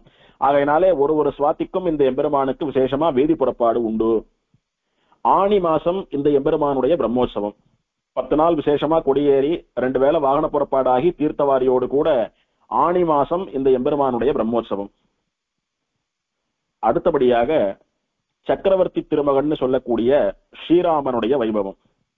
மன்னாத்தன் வேதவள்ளி பார்த்துட்டோம், தெல்லிய சிங்கரை பார்த்துட்டோம். இப்போ ஸ்ரீராமன் சொல்லக்கூடிய சக்கரவர்த்தி திருமகன். பார்த்தசாரதி பெருமாள் வெங்கட கிருஷ்ணனை சேவிக்கிறதுக்கு உள்ள நுழையறச்ச முதல்ல நமக்கு இடதுபுறத்திலே ஆழ்வாராச்சாரியர்கள்லாம் சேவை சாதிக்கிறார். அந்த ஆழ்வாராச்சாரியர்களுக்கு எதிர்ப்புறத்திலே ஆச்சரியமா சீதா, லக்ஷ்மணன், பரதன், சத்ருக்னன், ஹனுமாரோடு கூட ஸ்ரீராமன் சொல்லக்கூடிய சக்கரவர்த்தி திருமகன் நின்ற திருக்கோலத்திலே தெற்கே திருமுக மண்டலமாக தெற்க பார்த்த மாதிரி சேவை சாதிக்கக்கூடிய பெருமாள். உற்சவரும் அதே திருக்கோலத்துல அதே மாதிரி இருக்கக்கூடிய பெருமாள். உற்சவருடைய படத்தை அடியன் ஷேர் பண்றேன். தெல்லிய சிங்கருடைய படத்தை நேற்று ஷேர் பண்றேன். ஸ்ரீராமனுடைய படத்தை அடியன் இன்னைக்கு ஷேர் பண்றேன். பெருமாள் ஆச்சரியமா வில்லை ஏந்தி கொண்டு ஒரு கையாலே அம்பை தாங்கிக் கொண்டு எழுந்தருளி இருக்கிறான். 2 திருக்கரங்கள், வலது பக்கம் சீதா பிராட்டி, இடது பக்கம் இளைய பெருமாள்னு சொல்லக்கூடிய லக்ஷ்மணனோடு கூட சேவை சாதிக்கக்கூடிய உற்சவர். மூலவர் சீதா, லக்ஷ்மண, பரத, சத்ருக்ன, ஹனுமாரோடு கூட எழுந்தருளி இருக்கக்கூடிய சக்கரவர்த்தி திருமகன். ஸ்ரீராமனுடைய விமானம் புஷ்பக விமானம். ஸ்ரீராமாயணத்திலே ராமன் எழுந்தருளக்கூடிய விமானம் புஷ்பக விமானம்னு பல முறை அனுபவித்திருக்கிறோம். இங்கு வந்தவனும் அதே ராமனானபடினாலே அவனுடைய விமானமும் புஷ்பக விமானம். இவன் யாருக்கு பிரத்யக்ஷம் அப்படின்னா மதுமான் அப்படின்னு சொல்லக்கூடிய மகர்ஷிக்கு பிரத்யக்ஷம். மதுமான் மகர்ஷி ரொம்ப ஆச்சரியமா ராமபக்தியோட இருந்தார். அவருக்காக சேவை சாதித்த பெருமாள். இப்போ ஸ்தல புராணத்தை பார்க்கலாம். மதுமான்னு சொல்லக்கூடிய மகர்ஷி அவர் பிறந்ததுல இருந்தே ராமபக்தி ரொம்ப அதிகம் அவருக்கு. அவருடைய தாயார் தோப்பனார், அவரை வளர்த்தவா, அவர் யார் யாரெண்டெல்லாம் படிச்சாரோ இவா எல்லோருமே மிகச்சிறந்த ராமபக்தர்களா இருந்தா. எப்போதும் ராமாயணத்தை பத்தி பேசிட்டே இருப்பா. ராமனுடைய கதைகளைத்தான் சொல்லுவா. அதுதான் பொழுதுபோக்கு. இப்படி ராமனிடத்திலே அவனுடைய சரித்திரத்தை கேட்டு அவனுடைய திருநாமத்திலே பக்தி ஏற்பட்டு மதுமான் மகர்ஷிக்கு எப்படியாவது ராமனை நேர சேவிச்சுடணும்னு ஒரு ஆசை வந்துடுச்சு. ஒரு நாள் என்ன பண்றார், இதுக்கு மேல ராமனை சேவிக்காம நாம ஒரு க்ஷணம் கூட வாழ முடியாது. ராமனை நேர சேவித்தே ஆகணும். எப்படி சேவிக்கலாம், எப்படி ராமனுடைய திருவடிகளை அடையலாம் அப்படின்னு அதை நினைச்சுட்டே தூங்கி போயிடுறார். ரொம்ப நேரம் யோசிச்சுட்டு இருக்கார். எப்படி தூங்கினாரோ தெரியல, அழுத்து போயிடுத்து தூங்கி போயிட்டார். அவருடைய சப்னத்திலே பெருமாள் ஸ்ரீராமன் சேவை சாதித்து, ஓ ரிஷியே, உத்தமமான தபஸ்விகள் எல்லாம் தபஸ் பண்ணக்கூடிய ஏற்கனவே பல யோகிகளுக்கு பெருமாள் வந்து சேவை சாதித்ததான பிருந்தாவன கஷேத்திரத்துக்கு போங்கோ, அந்த கஷேத்திரத்திலே உங்களுக்கு சௌக்கியம் உண்டாகும் அப்படின்னு சொல்லிட்டு மறைஞ்சுடுறான் ராமன் கனவுல. உடனே திடுக்கிட்டு எழுந்தது போல மதுமான் மகர்ஷி கண்ணை விழிச்சுட்டு பாக்குறார். பார்த்தா நல்ல ராத்திரி, எப்ப காத்தால விடியோன்னு காத்துட்டு இருந்தார். விடிஞ்சா விட்டு தீர்த்தமாடி அனுஷ்டானங்களை எல்லாம் முடிச்சுண்டு அப்படியே கால்நடையா வந்து பிருந்தாவன கஷேத்திரம்னு சொல்லக்கூடிய இந்த திருவள்ளிக்கேணிக்கு வந்து சேர்ந்தார். வந்து சேவித்தா ஆச்சரியமா கைரவணி புஷ்கரணி இருக்கு. அங்க இருக்கக்கூடிய ரிஷிகளிடத்திலே இந்த கைரவணி புஷ்கரணியினுடைய மகிமையை கேட்டு தெரிஞ்சுக்கிறார். உத்தமமான இந்த தீர்த்தத்திலே தினம் தீர்த்தமாடிண்டு ராமனை அவனுடைய பரிவாரங்கள் சீதா பிராட்டி, இளைய பெருமாள்னு சொல்லக்கூடிய லக்ஷ்மணன், பரதன், சத்ருக்னன், ஹனுமார் இவாளோடு கூட சேவை சாதிக்கக்கூடிய ராமனை அப்படியே மனசிலே தியானம் பண்ணி கொண்டு யோகத்திலே தினம் அனுபவித்துக் கொண்டு, என்னைக்காவது ஒரு நாள் நீ ஸ்வப்னத்திலே சொன்னது போல எனக்கு நேரிலே சேவை சாதிக்க வேணும், அதுக்காக காத்துட்டு இருக்கேன். அது வரைக்கும் பொழுத வீணடிக்கல, உன்னை தியானத்தின் மூலமா யோகத்தின் மூலமா சாட்சாத்காரம் பண்றேன்னு சொல்லிட்டு தினம் கைரவினி சரஸ்ல தீர்த்தமாடுவது, பக்கத்துல எங்கேயான ஏகாந்தமா இருக்கிற இடத்துல உட்கார்ந்துண்டு இவாளோடு கூட சைன்யங்களோடு பரிவாரங்களோடு கூட ராமனை தியானம் பண்ணுவதுன்னு பல வருஷங்கள் கழிச்சார். திடீர்னு ஒரு நாள் ஆகாசத்தில இருந்து ஆச்சரியமாக வாத்தியங்கள் எல்லாம் வாசிக்க, புஷ்பமாரி பொழிய, தேவதைகள் எல்லாம் ஸ்தோத்திரம் பண்ண, ஆச்சரியமான ஒரு சுகந்தம் நறுமணத்தோடு கூட உத்தமமான புஷ்பக விமானம் ஆகாசத்தில இருந்து இவர் முன்னாலே வந்து கீழே இறங்கியது. கண்ணை திறந்து பாக்குறார். இது சாட்சாத் ஸ்ரீராமாயணத்திலே வர்ணிக்கப்பட்ட புஷ்பக விமானமாச்சே அப்படின்னுட்டு பார்த்த மாத்திரத்துல பெருமாள் நமக்காக வந்துட்டான்னு விமானத்தையே கையை கூப்பிண்டு விழுந்து பலமுறை சேவிக்கிறார். சேவிச்சு விமானத்தை பிரதட்சணமா பண்றார். பண்ணிட்டு பெருமாளை சேவிக்கணும்னு ஆசையா விமானத்துக்கு முன்னால வந்து பார்த்தா பெருமாள் ஸ்ரீராமன், சீதா பிராட்டி, இளைய பெருமாள்னு சொல்லக்கூடிய லக்ஷ்மணன், பரதன், சத்ருகுணன், ஆஞ்சநேயர் இவா எல்லாரோடும் கூட ஆச்சரியமா சேவை சாதிக்கிறான் இந்த மதுமான் என்கிற மகர்ஷிக்கு. மதுமான் மகர்ஷிக்கு அத்தனை ஆனந்தம். எத்தனை வருஷமா ஏங்கி எத்தனை யுகமா தபஸ் பண்ணி எப்படி சேவிக்கணும்னு ஆசைப்பட்ட பெருமாள் ஆச்சரியமா இப்படி எழுந்தருள் இருக்கிறானே அப்படின்னுட்டு ஆனந்தத்திலே கைகால் புரியாம ஆச்சரியமா அவர் நிறைய பிரணாமங்கள் விழுந்து விழுந்து சேவிக்கிறதும் பிரதட்சணம் பண்றதுமா பெருமாள் அப்படி சேவிச்சுண்டு உத்தமமா ஸ்தோத்திரம் பண்றார். பெருமாள் அந்த ஸ்தோத்திரத்தை எல்லாம் கேட்டு மகிழ்ந்து மதுமான் மகர்ஷியை பார்த்து பேசுறார் ஸ்ரீராமன். ஓ மதுமானே, உம்முடைய ஆசைப்படி நீர் எப்படி சேவிக்கணும்னு நினைச்சேரோ அப்படியே நான் குடும்ப சகிதமா உமக்கு சேவை சாதித்தேன். நீர் இப்ப எத்தனை சந்தோஷமா இருக்கீர்னு உம்முடைய கண்கள், உம்முடைய முகம், உங்களுடைய செயல்களை பார்த்தா நன்னா தெரியறது. இருந்தாலும் என்னுடைய கடமை, இதுக்கு மேல வேற ஏதானும் விருப்பம் உண்டா சொல்லுங்கோ, அதையும் நான் பூர்த்தி பண்றேன்னு ராமன் கேட்க, மதுமான் மகர்ஷி கையை கூப்பிண்டு அஞ்சலி அஸ்தத்தோடு கூட, எம்பெருமானே என்னை பத்தி உனக்கு தெரியாதா? நான் பிறந்ததுல இருந்தே ராமன் ராமன் ராமன் ராமன்னு சாதம் ஊட்டி வளர்த்தாலோ இல்லையோ உன்னுடைய பக்தியை ஊட்டிதான் என்ன வளர்த்தா. நான் உன்னுடைய சரித்திரத்திலே உன்னுடைய பெருமையிலேயே ஆழங்கால் பட்டு உருகி உருகி என்னைக்கு உன்னை நேர சேவிக்க போறனோன்றதை தவிர ஒரு லட்சியம், ஒரு குறிக்கோள் இல்லாதவனாகத்தான் இதுவரைக்கும் இருந்து கொண்டிருக்கிறேன், இனிமேலும் இருப்பேன். எனக்கு ஆச்சரியமா இத்தனை வருஷங்கள் யோகத்திலே சேவை சாதித்தாய். என் மேல இருக்கக்கூடிய ஒரு அனுகிரகத்தினாலே என் சொப்னத்திலே சேவை சாதித்து உத்தமமான இந்த கஷேத்திரத்துக்கு என்ன வரப்பண்ணி உன்னுடைய புஷ்பக விமானத்தோடு கூட குடும்ப சகிதமா பிராட்டியோடு கூட எனக்கு சேவை சாதித்தேன். இதுக்கும் மேல எனக்கு ஆசை என்ன ஆசை இருக்க முடியும்? எனக்கு சேவை சாதித்த இந்த திருக்கோலத்திலே இந்த விமானத்தோடு கூட அர்ச்சாவதாரமா விக்கிரக வடிவிலே எழுந்தருளினியானா, என்னுடைய ஆசிரமத்திலேயே வசித்தாயானா, நான் தினம் உனக்கும் பிராட்டிக்கும் திருவாராதனம் பண்ணணும் என்னுடைய கையாலே, இதுதான் என்னுடைய ஆசை அப்படின்னு பிரார்த்திக்கிறார். எப்படி எனக்கு விமானத்தோட கூட குடும்ப சகிதமா சேவை கொடுத்தியோ அப்படியே விக்கிரகமா என்னுடைய ஆசிரமத்துல தங்கிடும். நான் தினம் உன்னை ஆகமப்படி திருவாராதனம் பண்ணி உன்னுடைய அழகை அனுபவிக்க வேணும்னு பிரார்த்திக்கிறார். இப்ப ராமன் பதில் சொல்றார், ததாஸ்து, அப்படியே ஆகட்டும். உமக்காகவும் உலக நன்மைக்காகவும் இந்த லோகத்திலே இருக்கக்கூடிய ஜனங்கள் எல்லாம் திருந்தி நல்வழி அடைய வேணும், மோட்சம் வர வேண்டும் என்பதற்காகவும் இந்த கஷேத்திரத்திலே உம்முடைய ஆசிரமத்திலேயே நான் வசிக்கிறேன், குடும்ப சகிதமா வசிக்கிறேன் அப்படின்னு சொல்லி வாக்கு கொடுத்து மதுமான் மகர்ஷியினுடைய ஆசிரமத்திலேயே புஷ்பக விமானத்தோடு கூட சீதா பிராட்டி மற்ற குடும்பத்தினர்களோடு கூட சக்கரவர்த்தி திருமகன் அர்ச்சாவதாரமாக எழுந்தருளிவிட்டான். அந்த எம்பெருமான் எழுந்தருளின ஸ்லோகமானது, யாத்ருகாசீத் புராராமோ ராஜ்ஞோ தசரதஸ்யஹி பிராத்ருபிஸ் சகிதஹ சீதாத்ருக் சசீதஹ பிரத்யஸ்ருதஹ அப்படின்னுட்டு ஆச்சரியமா தசரதனுடைய குமாரனாக அவதரித்த ஸ்ரீராமன் பிராத்ருகு அவனுடைய தம்பிமார்களோடு கூட சீதா பிராட்டியோடு கூட தன்னுடைய பக்தனான அனுமானோடு கூட ஆச்சரியமாக சேவை சாதித்து மதுமானுடைய ஆசிரமத்திலே தங்கினார் அப்படின்னு ஸ்தலபுராணம் தெரிவிக்கிறது. இந்த மதுமான் மகரிஷி அவருடைய ஆசை தீர பல வருஷ காலம் இந்த ராமனையும் சீதையையும் இவாளையெல்லாம் திருவாராதனம் பண்ணி அனுபவிச்சுட்டு பெருமாள் ஸ்ரீராமன் அவளுக்கு மோட்சம் கொடுக்க ஒரு நாள் ஸ்ரீவைகுண்டத்துக்கும் போயிட்டார், பரமபதிச்சுட்டார். அதன் பிறகும் கூட இப்ப இருக்கிற நாமெல்லாம் கூட சேவிக்கும்படியா ராமன் புஷ்பக விமானத்தின் கீழே குடும்ப சகிதமா சேவை சாதிக்கிறான். அவனுடைய கோயில் வேற எங்கேயோ இருந்து இப்போது ஒரு கோவிலுக்குள்ளேயே எழுந்தருள பண்ணி இருக்கப்பட்டிருக்கிறது.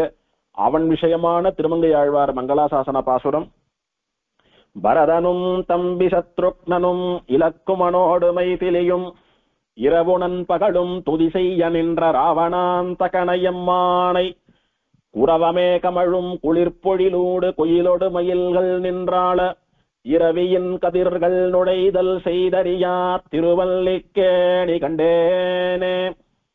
பரதனும் பரதாழ்வான், தம்பி சத்ருக்னனும் சத்ருக்னாழ்வான், இலக்குமனோடு எப்போதும் பெருமாளோடையே கைங்கரியம் பண்ணி கொண்டிருக்கக்கூடிய ஆதிசேஷ அம்சமான லக்ஷ்மணனோடும் மைதிலி சீதா பிராட்டியோடும் கூட இரவும் நண்பகலும் துதி செய்ய நின்ற ராவணாந்தகன். ராவணாந்தகன் அப்படின்னா ராவணனை சம்ஹாரம் பண்ணினவன், ராவணன் கதையை முடித்தவன். பரதன், சத்ருக்னன், லக்ஷ்மணன், சீதா பிராட்டி இவா 4 பேரும் ராத்திரி பகல்னு வித்தியாசம் இல்லாம இடைவிடாமல் ராமனை சேவிச்சுண்டு ஸ்தோத்திரம் பண்ணிட்டு இருக்காளாம், ஸ்துதி பண்ணிட்டு இருக்காளாம். ராமனுடைய அழகை வர்ணித்து, ராமனுடைய உத்தமமான குணங்களை வர்ணித்து, ராமனுடைய வீரதீர பராக்கிரமங்களை வர்ணித்து, ராமன் தன்னுடைய அளவற்ற ஒப்பில்லாத கருணையினாலே யாருக்கெல்லாம் இறங்கி வந்து என்னென்ன அனுகிரகம் எல்லாம் பண்ணினானோ அதையெல்லாம் சொல்லிக் கொண்டு பரதன், சத்ருகுணன், லக்ஷ்மணன், சீதையன் இவா 4 பேரும் ராத்திரி பகல் வித்தியாசம் இல்லாம பெருமாளை ஸ்தோத்திரம் பண்ணிட்டு அனுபவிச்சுட்டு இருக்கா. அப்பேற்பட்ட ராவண சம்ஹாரம் பண்ணினவனான சக்கரவர்த்தி திருமகனை, எம்மானை, எனக்கு சுவாமியை நான் எங்க சேவித்தேன் தெரியுமோ? குறவமே கமழும் குளிர்பொழிலோடு குயிலோடு மயில்கள் நின்றால. ஆச்சரியமான தீர்த்தங்கள் நிறைய இருக்கக்கூடியதுனால குளிர்ச்சியா இருக்கக்கூடிய க்ஷேத்திரம், நிறைய தீர்த்த சம்ருத்தி இருக்கிறபடினாலே நிறைய செடி கொடிகளோடு சேர்ந்த சோலைகள் சூழ்ந்திருக்கிறது. இப்படி நல்ல நிழல் தரக்கூடிய சுவையான பழங்களை தரக்கூடிய மரங்கள் இருக்கிறது, செடி கொடிகள் இருக்கின்றன, வாசனை வீசும் புஷ்பங்கள் இருக்கின்றன. அதனால புஷ்பங்கள்ல இருக்கக்கூடிய தேனையெல்லாம் சாப்பிடுறதுக்கு நிறைய வண்டுகள் எல்லாம் ரீங்காரமிட்டு கொண்டு சுத்தின்னு இருக்கிறது. நல்ல நிழல்ல நல்ல சுவையான பழங்களையும் தீர்த்தத்தையும் சாப்பிட்டு இலைப்பாறலான்னு குயில்கள் வருது, இனிமையா தன்னுடைய குரலால பாட்டு பாடுறது. மயில்கள் வருகின்றன, சந்தோஷத்தினாலே தோகையை விரித்துக் கொண்டு ஆடுகின்றன. இப்படி எல்லா ஜீவராசிகளும் நன்னா சாட்டுண்டு ஆனந்தமா தங்களுடைய பொழுதுபோக்கை இங்கே ஆச்சரியமா கழித்துக் கொண்டிருக்கக்கூடிய உத்தமமான க்ஷேத்திரம். எப்பேற்பட்ட வனம் சோலை தெரியுமோ? இரவியின் கதிர்கள் நுழைதல் செய்தறியா திருவல்லிக்கேணி. அடர்ந்து சுத்தி செடி கொடி மரங்கள்லாம் இருக்கு. சூரியனுடைய கதிர்கள் கூட நுழைய முடியல, இது வரைக்கும் நுழைஞ்சதே இல்லை சூரியனுடைய கதிர்கள் திருவல்லிக்கேணியில. அப்படி சுத்தி மரம் செடி கொடிகள்லாம் அடர்ந்து இருக்கக்கூடிய அத்தனை குளிர்ச்சியான இடம். எத்தனையோ ஏசியில் இருக்கிறது போல இருந்திருக்கும் அப்போ. அதனாலதான் பறவைகள்லாம் அங்க இருந்து ஆச்சரியமா ஆடிண்டோம் பாடிண்டோம் தங்களுடைய இன்பமான வாழ்க்கையை கழித்துக் கொண்டிருக்கின்றன. அப்பேற்பட்ட உத்தமமான திருவல்லிக்கேணியிலே குடும்ப சகிதமா ராமனை சேவித்தேன் என்பதாக திருமங்கையாழ்வாருடைய பாசுரம். இந்த பாசுரத்தினாலே இந்த எம்பெருமான் திவ்யதேச பெருமாளாகிறான்.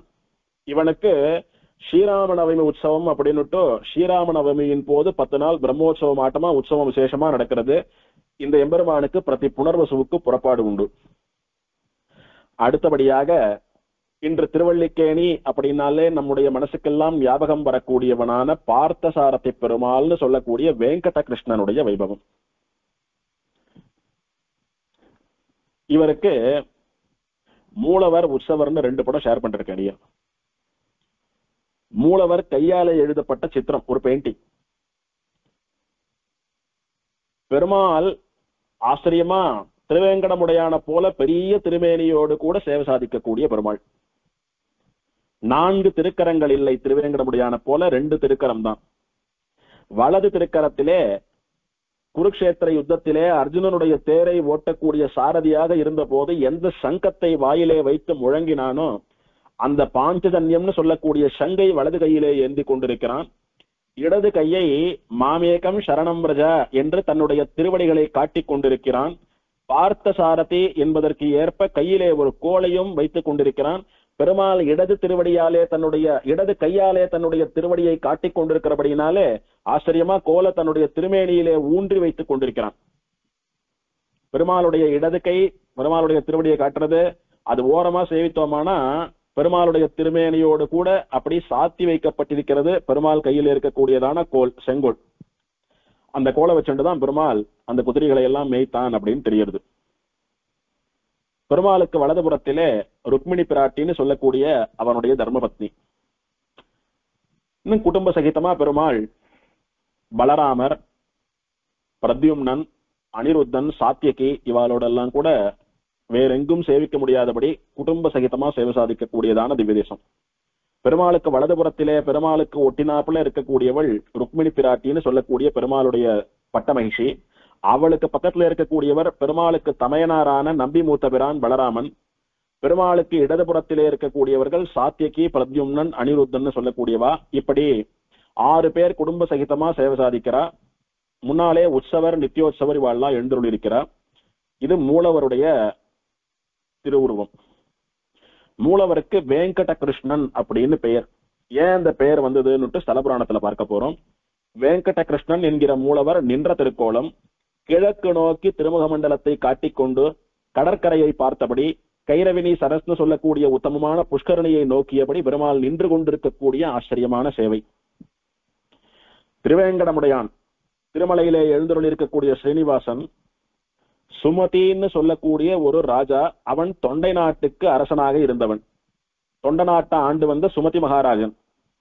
அவனுக்கு பாரத யுத்தம், மகாபாரத யுத்தம் நடந்த போது குருக்ஷேத்திரத்திலே அர்ஜுனனுக்கு, எம்பெருமானே நீ எப்படி சாரத்தியம் பண்ணினாயோ, அர்ஜுனனுடைய தேரை நீ எப்படி ஓட்டினியோ, அர்ஜுனனுடைய தேரோட்டியா பார்த்தனுக்கு சாரத்தியா, நீ பார்த்த சாரத்தியா, அன்னைக்கு துவாபர யுகத்திலே குருக்ஷேத்திரத்திலே மகாபாரத யுத்தகலத்திலே எந்த திருக்கோலத்திலே சேவை சாதித்தாயோ அப்படியே எனக்கும் சேவை சாதிக்க வேணும் அப்படின்னு சுமதி மகாராஜன் திருவேங்கடமுடையானிடத்திலே பிரார்த்தித்துக் கொண்டான். அவனுக்கு பரம பாகவதனான சுமதி மகாராஜனுக்கு திருவேங்கடமுடையான், அப்படியே உனக்கு சேவை சாதிக்கிறேன், நீ கிழக்கு சமுத்திர கரையில இருக்கக்கூடிய பிருந்தாரண்ய கஷேத்திரம்னு சொல்லக்கூடிய திருவள்ளிக்கேணிக்கு போ, நீ எதிர்பார்த்தபடி உனக்கு அங்க சேவைன்னு சொல்லி அவனுக்கு வரம் கொடுத்தான் பெருமாள். இது ஒரு பக்கம். ஆத்ரேய மகரிஷின்னு ஒரு உத்தமமான மகரிஷி. அந்த மகரிஷியானவர் இப்போ திருவள்ளிக்கேணியிலே எம்பெருமான் எப்படி எழுந்தருளி இருக்கிறானோ அந்த மூலவருடைய விக்கிரகத்தை பண்ணி ஆராதித்துக் கொண்டு வந்தார். அந்த பெருமாள் தான் இப்ப திருவள்ளிக்கேணியிலே சேவை சாதிக்கக்கூடிய பெருமாள். அதற்கு முன்னாலே மூலவருக்கு 4 திருக்கரங்களிலே 2 திருக்கரங்கள், வலது கையில் சங்கம், இடது கையை திருவடியை காட்டிக்கொண்டு கோளையும் சாய்த்தி கொண்டிருக்கிறான். பெருமாள் சாரதியா இருக்கிறபடியினாலே தான் அவதரித்த குலத்திற்கு ஏற்ப பெரிய மீசையோடு கூட சேவை சாதிக்கக்கூடிய ஆச்சரியமான காட்சி, வேறெங்கும் இல்லாத காட்சி. வேங்கடம் அப்படின்னு சொல்லக்கூடிய திருமலையிலே இருக்கக்கூடிய திருவேங்கடமுடையானே இங்கு சுமதி மகாராஜனுக்காக கிருஷ்ணனாக சேவை சாதித்தான். அதனால வேங்கடத்திலிருந்து வந்த கிருஷ்ணன் வெங்கட கிருஷ்ணன், வேங்கடவனே கிருஷ்ணனா வந்த பெருமாள் வேங்கட கிருஷ்ணன் அப்படின்னு 2 விதமான அனுபவம். ஆகையினாலே வெங்கட கிருஷ்ணன் பெயர் அவனுக்கு. வலதுபுறத்திலே பெருமாளுடைய தர்மபத்னியான ருக்மிணி பிராட்டி, அவளுக்கு பக்கத்திலே அண்ணா பலராமன், இடது பக்கத்திலே கண்ணனுடைய தம்பியான சாத்தியகி, பிள்ளையான பிரத்யும்னன், பேரனான அனிருத்தன், இவ எல்லாமோ எழுந்தருளி குடும்ப சகிதமா சேவை சாதிக்கிறார். திருவேங்கடமுடையானே இங்க வெங்கட கிருஷ்ணனா எழுந்தருளினபடியினாலே திருவேங்கடமுடையானுக்கு விசேஷமான சனிக்கிழமைகள்லாம் இந்த பெருமாளுக்கு விசேஷம். குறிப்பா புரட்டாசி சனிக்கிழமைகள் திருவேங்கடமுடையான போலவே இவனை சேவிக்கிறதும் விசேஷம். இவனுக்கும் கோலாகலமா நிறைய பக்தர்கள் வந்து சேவிக்கக்கூடியதான ஒரு சன்னிவேசம். திருவேங்கடமுடையானுக்கு எப்படி ஒரு வெள்ளிக்கிழமையும் திருமஞ்சனம் நடக்கிறதோ அந்த மாதிரியே வெங்கட கிருஷ்ணனும் திருவேங்கடமுடையானபடியினாலே அவனுக்கும் வெள்ளிக்கிழமை திருமஞ்சனம் நடக்கிறது.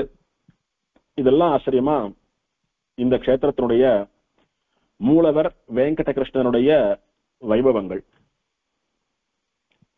உற்சவருக்கு பார்த்த சாரதின்னு திருநாமம். மூலவர் வேற உற்சவர் வேறன்னு தெரிகிறது. எப்படின்னா, மூலவர் வேங்கடத்திலிருந்து வந்து கிருஷ்ணனா சேவை சாதித்தார் வெங்கட கிருஷ்ணன். உற்சவர் பார்த்த சாரதி, பார்த்தனுக்கு தேரோட்டியாக இருந்தவர்.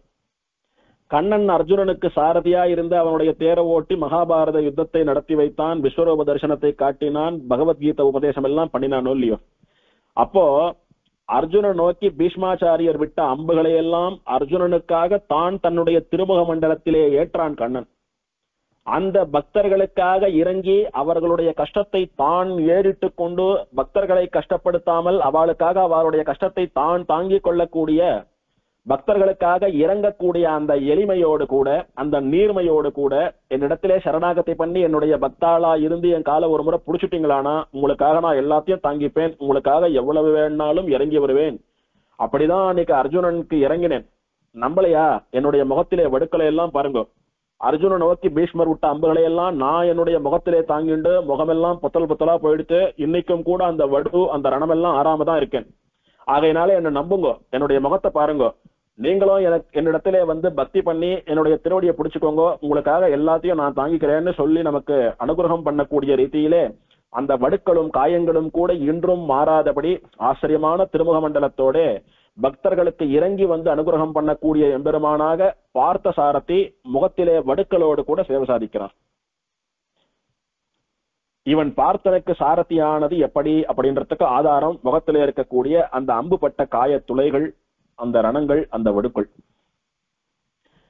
தாயார் மூலவரோடு கூட இருக்கக்கூடிய ருக்மிணி பிராட்டி மூலவர் பக்கத்திலேயே ஒரே சன்னதியில இருந்துட்டு இருக்கா. உற்சவருக்கு யாரோட கல்யாணம் சேர்த்தின்னா ஆண்டாள் நாச்சியாரோட சேர்த்தி. இங்கே சேர்த்தின்னு பார்த்தா வேதவள்ளி தாயார் தனிக்கோயில் நாச்சியார், திருவள்ளிக்கேணி அப்படின்னாலே பார்த்தசாரதி தான், அங்க தாயார்னாலே வேதவள்ளி தான். இது எல்லாருக்கும் தெரியும். திருவள்ளிக்கேணி என்ன பெருமாள் பார்த்தசாரதி, திருவள்ளிக்கேணி என்ன தாயார் வேதவள்ளி தாயார். ஆனா விஷயம் என்னன்னா, மன்னாதன்னு சொல்லக்கூடிய ரங்கநாதனுடைய தர்ம பத்னி தான் வேதவள்ளி தாயார். வேதவள்ளிக்கும் மன்னாதனுக்கும் தான் கல்யாணம். பங்குனி உத்தரத்துல யாருக்கு சேர்த்தினா வேதவள்ளிக்கும் மன்னாதனுக்கும் தான் சேர்த்தி. ஆனா பார்த்தசாரதி பெருமாள் உற்சவருக்கு யாரோட கல்யாணம் சேர்த்தி எல்லாம் நடக்கும் அப்படின்னா ஆண்டாள் நாச்சியாரோட நடக்கும். மூலவர் வேங்கடகிருஷ்ணனோட கூட எப்போதும் இணை பிரியாமல் எழுந்தருளியிருப்பவள் ருக்மிணி பிராட்டி, உற்சவரான பார்த்தசாரதிக்கு கோதா பிராட்டி. இந்த எம்பெருமான் எழுந்தருளி இருக்கக்கூடிய விமானத்துக்கு ஆனந்த விமானம்னு பெயர். பெருமாள் தன்னுடைய மனைவி, தன்னுடைய தமையனார், தன்னுடைய தம்பி, புள்ள, பேரன் இவாளோட எப்படி ஆச்சரியமா குடும்ப சகிதமா ஆனந்தமா எழுந்தருளி இருக்கிறாரோ, அது போலவே இந்த ஆனந்த விமானத்தின் கீழே வந்து இந்த எம்பெருமானை குடும்பத்தோட சேவிக்கிறவா கூட குடும்பத்தோட ஆனந்தமா இருக்கணும் அப்படின்றதுக்காக ஆனந்த விமானத்தின் கீழே எழுந்தருளி இருக்கிறான் பெருமாள்.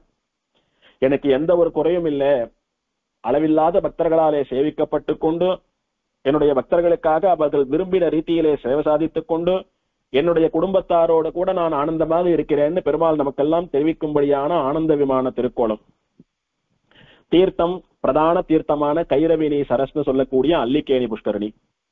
பெருமாள் யாருக்கு பிரத்யட்சம் அப்படின்னா, திருவேங்கடமுடையானுக்கு நிறைய கைங்கரியங்கள் பண்ணி, திருவேங்கடமுடையான் நேர பேசின மகாபக்தன் தொண்டமான் சக்கரவர்த்தின்னு ஒரு ராஜா திருவேங்கடமுடையானுடைய சரித்திரத்துல பார்த்தோமோ இல்லையோ, அந்த தொண்டமான் சக்கரவர்த்தியினுடைய வம்ச பரம்பரையிலே தோன்றிய சுமதி ராஜான்னு சொல்லக்கூடிய ராஜனுக்கு சேவை சாதித்த பெருமாள், அவனுக்கு பிரத்யட்சம் இந்த பெருமாள். ஆகமம் திருவேங்கடமுடையானே கிருஷ்ணனா வந்தபடியினாலே திருமலையிலே கடைபிடிக்கக்கூடியதான உத்தமமான வைகானச ஆகமம். திருமங்கையாழ்வார் இந்த எம்பெருமானையும் ஆச்சரியமா மங்களாசனம் பண்ணிருக்கார். இந்த எம்பெருமானுக்கு எப்படி எழுந்தருளினான்னு சலபுராணத்தை பார்க்கலாம். வியாச மகரிஷியும் ஆத்திரேய மகரிஷியும் கண்ணனிடத்திலே ரொம்ப பக்தி இருக்கிறவா. கிருஷ்ணன் அப்படின்னா உருகி போயிடுவா. இந்த ஆத்திரேய மகர்ஷின்னு சொல்லக்கூடியவர் வியாச மகர்ஷியினுடைய சிஷ்யர். கிருஷ்ணாவதார காலத்திலே வியாசரும் ஆத்திரேயரும் கிருஷ்ணரை நிறைய முறை சேவித்தா அனுபவித்தா, அவருடைய அருமை பெருமைகளை எல்லாம் பார்த்து சந்தோஷப்படுறார். நம்முடைய தெய்வம் நம் கண்ணுக்கு முன்னாலேயே நடமாடுறதே அப்படின்னுட்டு அத்தனை சந்தோஷமா சேவிச்சுண்டு வரா. அப்படியே இருந்துட்டு இருக்கிறச்ச மகாபாரத யுத்தம் வந்தது. பெருமாள் யுத்தத்தை நடத்தி வைத்தான். யுத்தம் முடிஞ்சு போயிடுத்து. கிருஷ்ணாவதாரம் முடிகிற சமயம் வந்து துஷ்டர்களை எல்லாம் சம்ஹாரம் பண்ணிட்டு வந்த காரியம் ஆயிடுத்துன்னு கீதோபதேசம் பண்ணி முடிச்சா விட்டு பெருமாள் கிருஷ்ணாவதாரத்தை முடிச்சுட்டு சிவைகுண்டத்துக்கு புறப்பட்டான். பரம்பதும் போயே எடுத்து இப்போ சிஷ்யரான ஆத்திரேய மகர்ஷி வியாசரிடத்திலே ஆச்சாரியரிடத்திலே பிரார்த்திக்கிறார், சுவாமி, நம்முடைய தெய்வமான கண்ணன் நம்ம கண்ணுக்கு முன்னாலேயே நடமாடின்னு இருந்தோம், சேவித்து அனுபவித்துக் கொண்டு இருந்தோம். இப்ப அந்த எம்பெருமான் அவதார காரியத்தை முடிச்சுட்டு வைகுண்டத்துக்கு போயிட்டான். அது இல்லாம இனிமேல் கொடிய கலியுகம் வேற வரப்போறது. துஷ்டாளுடைய அட்டூழியம் அக்கிரமம் இதெல்லாம் தலைவிரிச்சு ஆட போறது. நாம இந்த அநியாய அக்கிரமங்களுக்கு நடுவே எப்படி வாழப் போறோம்? கிருஷ்ணன் இருந்தான், அநியாயம் பண்ற வாழெல்லாம் சம்ஹாரம் பண்ணிட்டு எல்லா நல்லவாளையும் ரட்சிச்சுட்டு இருந்தான். இனி கலியுகத்தினுடைய கடைசியில தானே கல்கி அவதாரம். எந்த பெருமாள் வந்து நம்மளை காப்பாத்துவான்? எப்படி இந்த துஷ்டர்களுக்கு மத்தியிலே நாம வாழ போறோம்? அதுவும் இல்லாம கிருஷ்ணனை பிரிந்து கிருஷ்ணனை பார்க்காம எப்படி நாம இருக்க போறோம், எங்க இருக்க போறோம், என்ன பண்ண போறோம்னு தெரியலையேன்னு புலம்புற. அப்ப வியாசரானவர் ஆத்திரேயர் இடத்துல சொல்றார், எனக்கு நிறைய காரியங்கள், புராண இதிகாசங்கள், வேதங்கள் தொகுக்கிறது, அந்த மாதிரி எழுத்து காரியங்கள், கிரந்த நிர்மாண காரியங்கள்லாம் நிறைய இருக்கு. நான் அதையெல்லாம் பண்ணி பிரவச்சனத்தின் மூலமா எழுத்தின் மூலமா பெருமாளை அனுபவிச்சுண்டு அவனை பிரிஞ்சிருக்கிற குறையெல்லாம் தீர்த்துப்பேன். ஆத்திரேயா, நீ என்ன பண்ற தெரியுமோ? உன்னுடைய மனசெல்லாம் கண்ணனை சேவிக்கணும், கண்ணனை அனுபவிக்கணும்ன்றதுலயே இருக்குன்னு உன்னுடைய பேச்சுல இருந்து தெரியறது, உன்னுடைய கண்ணு காட்டி கொடுக்கறது எனக்கு. ஆகையினால கிழக்கு சமுத்திர கரையிலே பிருந்தாரண்யம்னு ஒரு விசேஷமான க்ஷேத்திரம் உண்டு.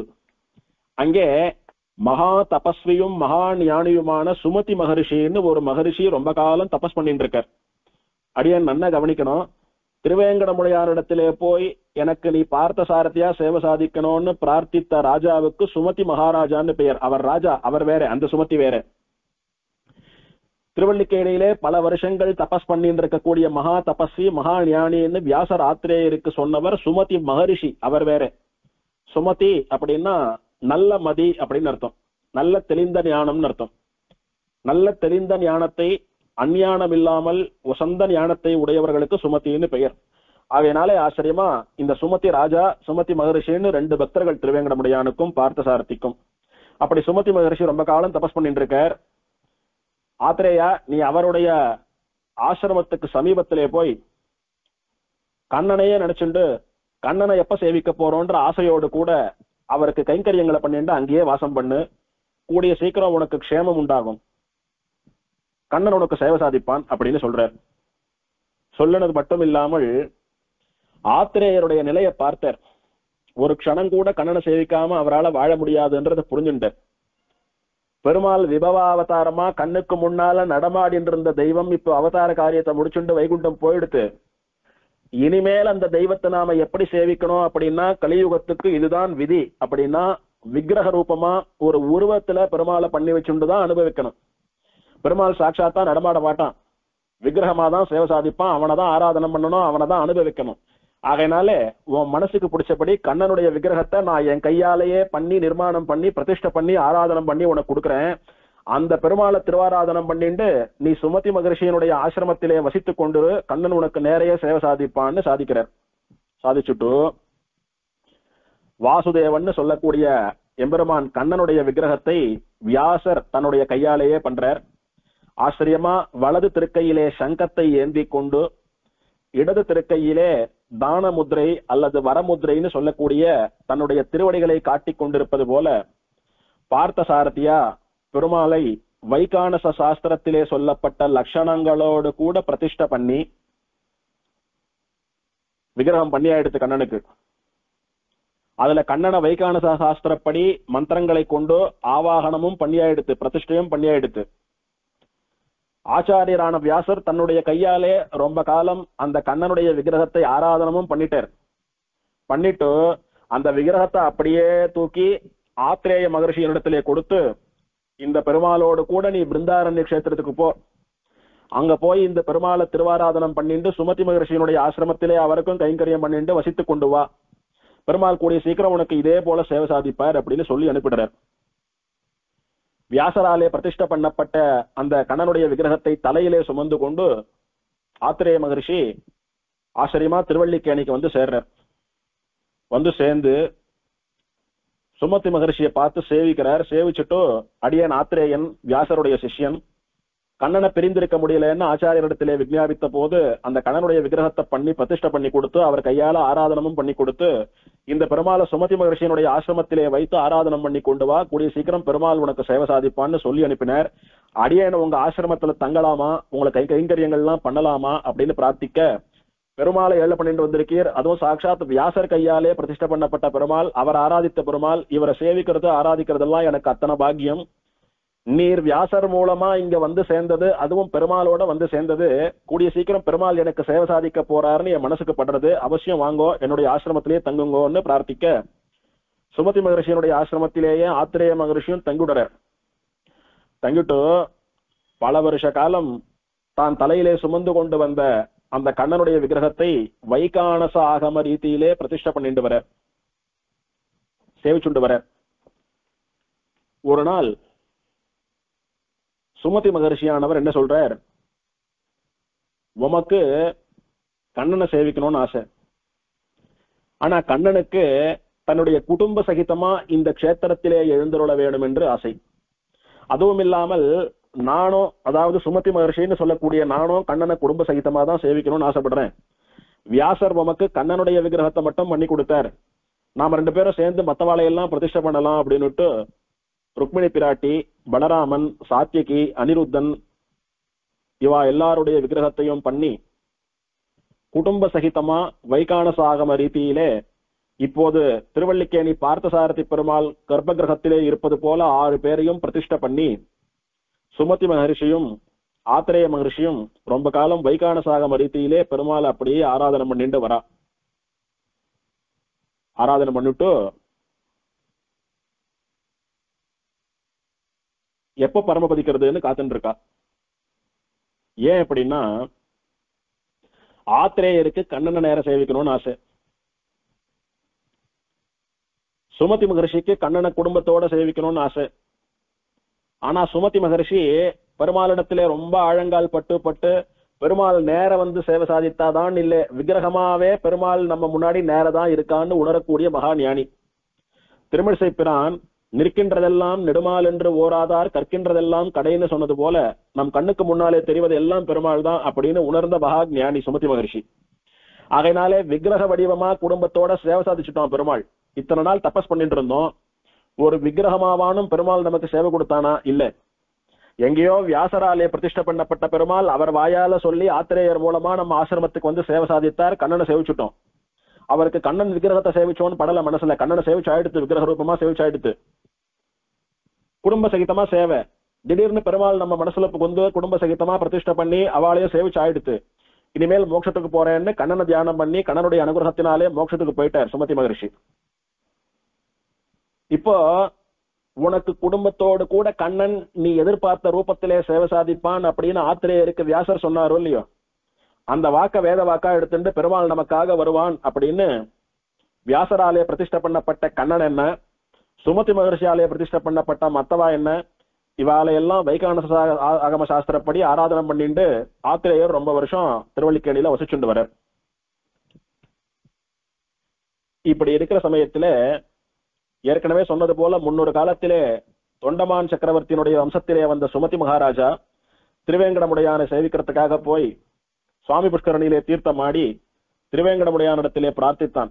சுவாமி, நீ கருணையே வடிவானவன், தயையே வடிவானவன், எத்தனையோ பேருக்கு எப்படி எப்படியோ அனுகிரகம் பண்றிருக்க, யார் என்ன கேட்டாலும் பூர்த்தி பண்ணி வைக்கிற, என்னைக்கும் கூட நீதானே கண்ணனா அவதாரம் பண்ணின, நீதானே அர்ஜுனனுக்கு சாரதியா இருந்த, நீ பாரத யுத்தத்திலே அர்ஜுனனுக்கு பார்த்தனுக்கு எப்படி சாரதியா நின்னு சாரத்தியம் பண்ணினையோ அந்த சாரத்திய சின்னங்களோடு கூட, அதாவது ஒரு தேரோட்டினா எப்படி இருப்பானோ அந்த அங்க அடையாளங்களோடு கூட எனக்கு நீ பார்த்த சாரதியா சேவை சாதிக்கணும், எனக்கு சேவை கூடன்னு பிரார்த்திக்க திருவேங்கடமுடையான் சுமதி மகாராஜனிடத்திலே சொல்றான். இங்கே நான் ஸ்ரீனிவாசனா வெங்கடேசனா தான் இருக்கேன், அப்படிதான் இருப்பேன், உனக்காக திருக்கோலத்தை மாத்திக்க முடியாது. நான் ஏற்கனவே ஒரு பக்தராலே நீ கேட்ட லட்சணத்தின்படி பிரதிஷ்டை பண்ணப்பட்டு பல காலம் ஆராதிக்கப்பட்டு கொண்டு வருகிறேன்.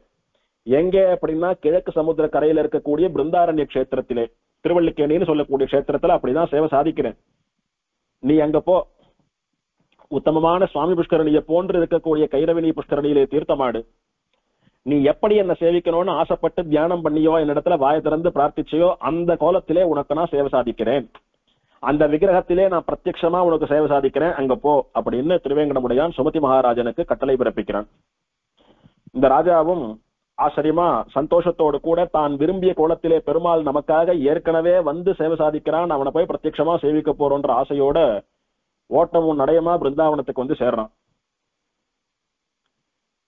அப்போ பார்த்தசாரதி பெருமாள் இருக்கக்கூடிய சுமதி மகர்ஷியினுடைய ஆசிரமத்துக்கு போய் சேர்ந்தா அங்க ஆச்சரியமா ஆத்திரேய மகர்ஷி பார்த்தசாரதியை குடும்ப சகிதமா ஆராதனை பண்ணிட்டு இருக்கார். அப்ப போய் அந்த ரிஷியை சேவித்து திருவேங்கடமுடையானிடத்திலே தான் பிரார்த்தித்தது, திருவேங்கடமுடையான் திருவள்ளிக்கேணியில உனக்கு சேவை சாதிக்கிறேன் அங்க போன்னு சொன்னது, இதையெல்லாம் ஆத்திரேயர் இடத்துல சொல்றான் ராஜா. சொன்ன போது ஆத்திரேயருக்கு ரொம்ப சந்தோஷம். பெருமாள் நமக்கு சேவை சாதிக்கக்கூடிய வேலை நெருங்கிடுத்து, இந்த பக்தருக்காக பெருமாள் இப்ப இங்க வரப்போறான், நாம சேவை சுடலாம், சேவிச்சுட்டு பெருமாளை பிரார்த்திச்சுட்டு மோட்சத்துக்கு போய் சேர வேண்டியதுதான்னு தீர்மானம் பண்ணிட்டார் ஆத்திரேயர். அதுக்கு தகுந்தபடி ஒரு உத்தமமான நன்னாள்ல ஒரு சித்திர மாசம் சிரவண நட்சத்திரத்தன்னைக்கு இந்த வியாசராலே பிரதிஷ்டை பண்ணப்பட்ட அந்த வாசுதேவனான கண்ணன், சுமதி மகர்ஷியாலே பிரதிஷ்டை பண்ணப்பட்ட மத்தவா, இவா எல்லாம் பிரத்யட்சமா விபவாவதாரத்திலே எப்படி சேவை சாதித்தாலோ அந்த மாதிரி நேரையே சேவை கொடுக்கிறா ஆத்திரேய மகர்ஷிக்கும் சுமதி மகாராஜாவுக்கும். வேங்கடத்திலே சுமதி மகாராஜா பிரார்த்தித்து கொண்டு அதன்படி சேவை சாதித்த கிருஷ்ணன் வெங்கட கிருஷ்ணன் அப்படின்னு பார்க்கிறோம். இவர் அவதாரம் பண்ணின ஸ்லோகம் சகிதானீமபி முனே திருஷ்யதே தத்ர மானவைஹி ருக்மிண்யாச்ச அனிருத்தேன பிரத்யும்னேன ச சேவிதः ஹலாயுதேன சகிதः ததா சாத்யகிநாசः பார்த்தசாரதிரித்யேவ விஸ்ருதோ ஜகதீபதிः. இப்படியாக இந்த முனிவர் ஆத்திரேய முனிவர் தன்னுடைய கண்களாலே அந்த பரம்பொருளை பார்த்தார். எப்படியாக பார்த்தார்? முனிவர் மட்டுமா பார்த்தார்? மாணவைகி மனிதனான சுமதி மகாராஜாவும் பார்த்தான். முனே திருஷ்யத்தே முனிவர் பார்த்தார். எந்த முனிவர்? பலகாலம் காத்து கொண்டிருந்த ஆத்திரேய முனிவர். மாணவைகி மனிதனான சுமதி மகாராஜாவும் இப்படியா பார்த்தான். எப்படி பார்த்தா தெரியுமோ? ருக்மிண்யாச்ச ருக்மிணியோடு கூட, அனிருத்தேன அனிருத்தனோடு கூட, பிரத்யும்னேன ச சேவிதா ருக்மிணி அனிருத்தன் பிரத்யும்னன் இவாள்லாம் சேவித்துக் கொண்டிருக்கிறபடி பார்த்தசாரதியை சேவித்தார். ஹலாயுதேன சகிதா ததா சாத்யகி நாசகா ஹலாயுதம்னு சொல்லக்கூடிய கலப்பையோடு கூட சாத்தியகி இவாளோடெல்லாம் குடும்ப சகிதமா எழுந்தருள் இருக்கக்கூடிய பார்த்தசாரதிகி இத்தியேவ விஸ்ருதோ ஜெகதீபதிகி பார்த்தசாரதி என்கிற பெயருடைய உலகங்களாலே புகழப்படக்கூடிய பார்த்தசாரதி அப்படின்னு சொன்னா பல உலகங்களிலும் பிரசித்தியா எல்லோருக்கும் தெரிந்தவனான ஜெகதீபதி, இந்த உலகங்களுக்கெல்லாம் எம்பெருமான், இந்த உலகங்களுக்கெல்லாம் சுவாமியான பரம்பொருள் சேவை சாதித்தான் அப்படின்னு தெரிவிக்கிறது. வியாசராலே பிரதிஷ்டை பண்ணப்பட்டு, சுமதி மகரிஷியாலே ஆராதனம் பண்ணப்பட்டு, ஆத்திரேயராலே ஆராதனம் பண்ணப்பட்டு, குடும்ப சகிதமா ஆத்திரேய மகரிஷிக்கும் சுமதி மகாராஜாவுக்கும் சேவை சாதித்த பெருமாள் தான் இப்போது நாம் எல்லாம் சேவித்துக் கொண்டிருக்கக்கூடிய ஆச்சரியமான வெங்கட கிருஷ்ணன் மூலவர். அர்ஜுனனுக்கு தேரோட்டியா இருந்து யுத்தத்தை நடத்தி வைத்த போது பெருமாளுக்கு 2 கைதான். அதுக்கேத்தது போல இந்த பெருமாள் அதே பார்த்த சாரதியானபடினாலே 2 கைதான் இவனுக்கு, மூலவருக்கு. வேங்கடத்திலேருந்து வந்தவன் சொல்றதுக்காக வெங்கட கிருஷ்ணன் திருநாமம் பிரசித்தி. இந்த கையில சங்கம் ஏந்தி கொண்டிருக்கிறானே, அந்த சங்கத்தை ஊதிதான் யுத்தத்தை தொடங்கினான் அன்னைக்கு. அதனால அந்த சங்கம் இருக்கிறது. அந்த குதிரையை செலுத்துவதற்காக கோல் வேணுமோ இல்லையோ, அதனால அந்த கோலை கையில வச்சுட்டு இருக்கான் பெருமாள். இந்த சங்கம்னு சொல்லக்கூடியது ஞானத்தினுடைய வடிவம். அது ஞானத்துக்கு அதிதேவதையா இருக்கக்கூடியது பெருமாள் கையில இருக்கக்கூடிய பாஞ்சஜன்யம்னு சொல்லக்கூடிய சங்கம். பார்த்தசாரதின்னு சொல்லக்கூடியவன் யாரு? கேவலம் அர்ஜுனனுக்கு தேரோட்டி மட்டுமா? இல்லை, எல்லா உலகங்களுக்கும் வேதாந்தங்களையும் பகவத்கீதையாக உபதேசம் பண்ணின ஆச்சாரியன், கீதாச்சாரியன். ஆச்சாரியன்னு சொல்லக்கூடியவன் பிரதானமா என்ன பண்ணணும்? சிஷ்யனுடைய அஞ்ஞானத்தை நீக்கி சிஷ்யனுக்கு ஞானம் கொடுக்க வேண்டும். ஞானத்தினுடைய அதிதேவதையா, ஞானத்தினுடைய சிம்பாலைசேஷனா இருக்கக்கூடியது பெருமாள் கையில இருக்கக்கூடிய சங்கு. அதனால சங்க கையில ஏந்திட்டு பெருமாள் என்ன சொல்றான்? நான் வெறும் தேரோட்டின்னு நினைச்சுக்காதங்கோ, ஞானத்தை தரக்கூடிய கீதாச்சாரியன். பகவத்கீதைன்னு ஒரு மகா உத்தமமான சாஸ்திரத்தை கொடுத்திருக்கேன். அந்த சாஸ்திரத்தை உள்ளபடி அர்த்தம் தெரிஞ்சுட்டீங்களானா நீங்க எல்லாம் மகா ஞானிகள். அதுக்கு மேல நீங்க தெரிஞ்சுக்க வேண்டியது ஒண்ணுமே இல்லை. சேயனனியன் சிறியன் மிக பெரியன் ஆயன் துவரை கோணாய் நின்றமாயன் அன்றோதியவா கதனை கள்ளார் உலகத்து ஏதிலராம் மெய்ஞானமில். பெருமாள் கிருஷ்ணாவதாரம் எடுத்து அன்னைக்கு உபதேசம் பண்ணின பகவத்கீதையை கத்துண்டாளானா அவளுக்கு இந்த உலகத்துல தெரியாததுன்னு ஒண்ணு கிடையவே கிடையாது. அப்பேற்பட்ட உசந்த மெய்ஞானத்தை தரக்கூடியது பகவான் என்று உபதேசம் பண்ணின கீதை அப்படின்னு ஆழ்வார் திருமழிசை பிரான் கொண்டாடுகிறார். அப்பேற்பட்ட உத்தமமான ஞானத்தை பகவத்கீதை வடிவிலே உங்களுக்கு கொடுத்திருக்கேன் அப்படின்னு காட்டுவது போல பெருமாள் ஞானத்துக்கு அதிபதியான சங்க பிடிச்சுட்டு இருக்கான். சரி, அப்போன்னா கீதாச்சாரியன் தானே இவன், கீதையை உபதேசம் பண்ணின பெரிய சுவாமி என்ன இவன்? இவனை எப்படி அர்ஜுனனுக்கு சாரத்தியா தேரோட்டினவன் டிரைவர்னு ஒத்துக்க முடியும்? அப்படின்னா அதுக்கு ஆதாரமா நான் கோலை வச்சுட்டு இருக்கேன் பாருங்க. இந்த குதிரைய, இந்த அர்ஜுனனுடைய தேர்ல பூட்டி இருந்த குதிரைய இந்த கோலை கொண்டுதான் செலுத்தினேன். அதுக்கு அடையாளமா கோலை வச்சுட்டு இருக்கேன் பாருங்கன்னுட்டு பார்த்தனுக்கு சாரதி என்பதற்காக கோலையும், கீதையை உபதேசம் பண்ணின கீதாச்சாரியன் என்பதற்காக சங்கத்தையும், ரெண்டுத்தையும் வைத்துக்கொண்டு கீதையை உபதேசம் பண்ணின பரத்வமும் அர்ஜுனனுக்கு சாரத்தியம் பண்ணின சௌலபியமும் தோற்ற மேன்மையும் எளிமையும் ஒழுங்கே சேவை சாதிக்கக்கூடிய உத்தமமான திருக்கோலத்தோடைய கூட திருவல்லிக்கேணியிலே பெருமாள் வெங்கட கிருஷ்ணனாக சேவை சாதிக்கிறான். அவனுடைய சேவையைத்தான் நாம் எல்லாம் நன்னா சேவிச்சுருக்கோம்.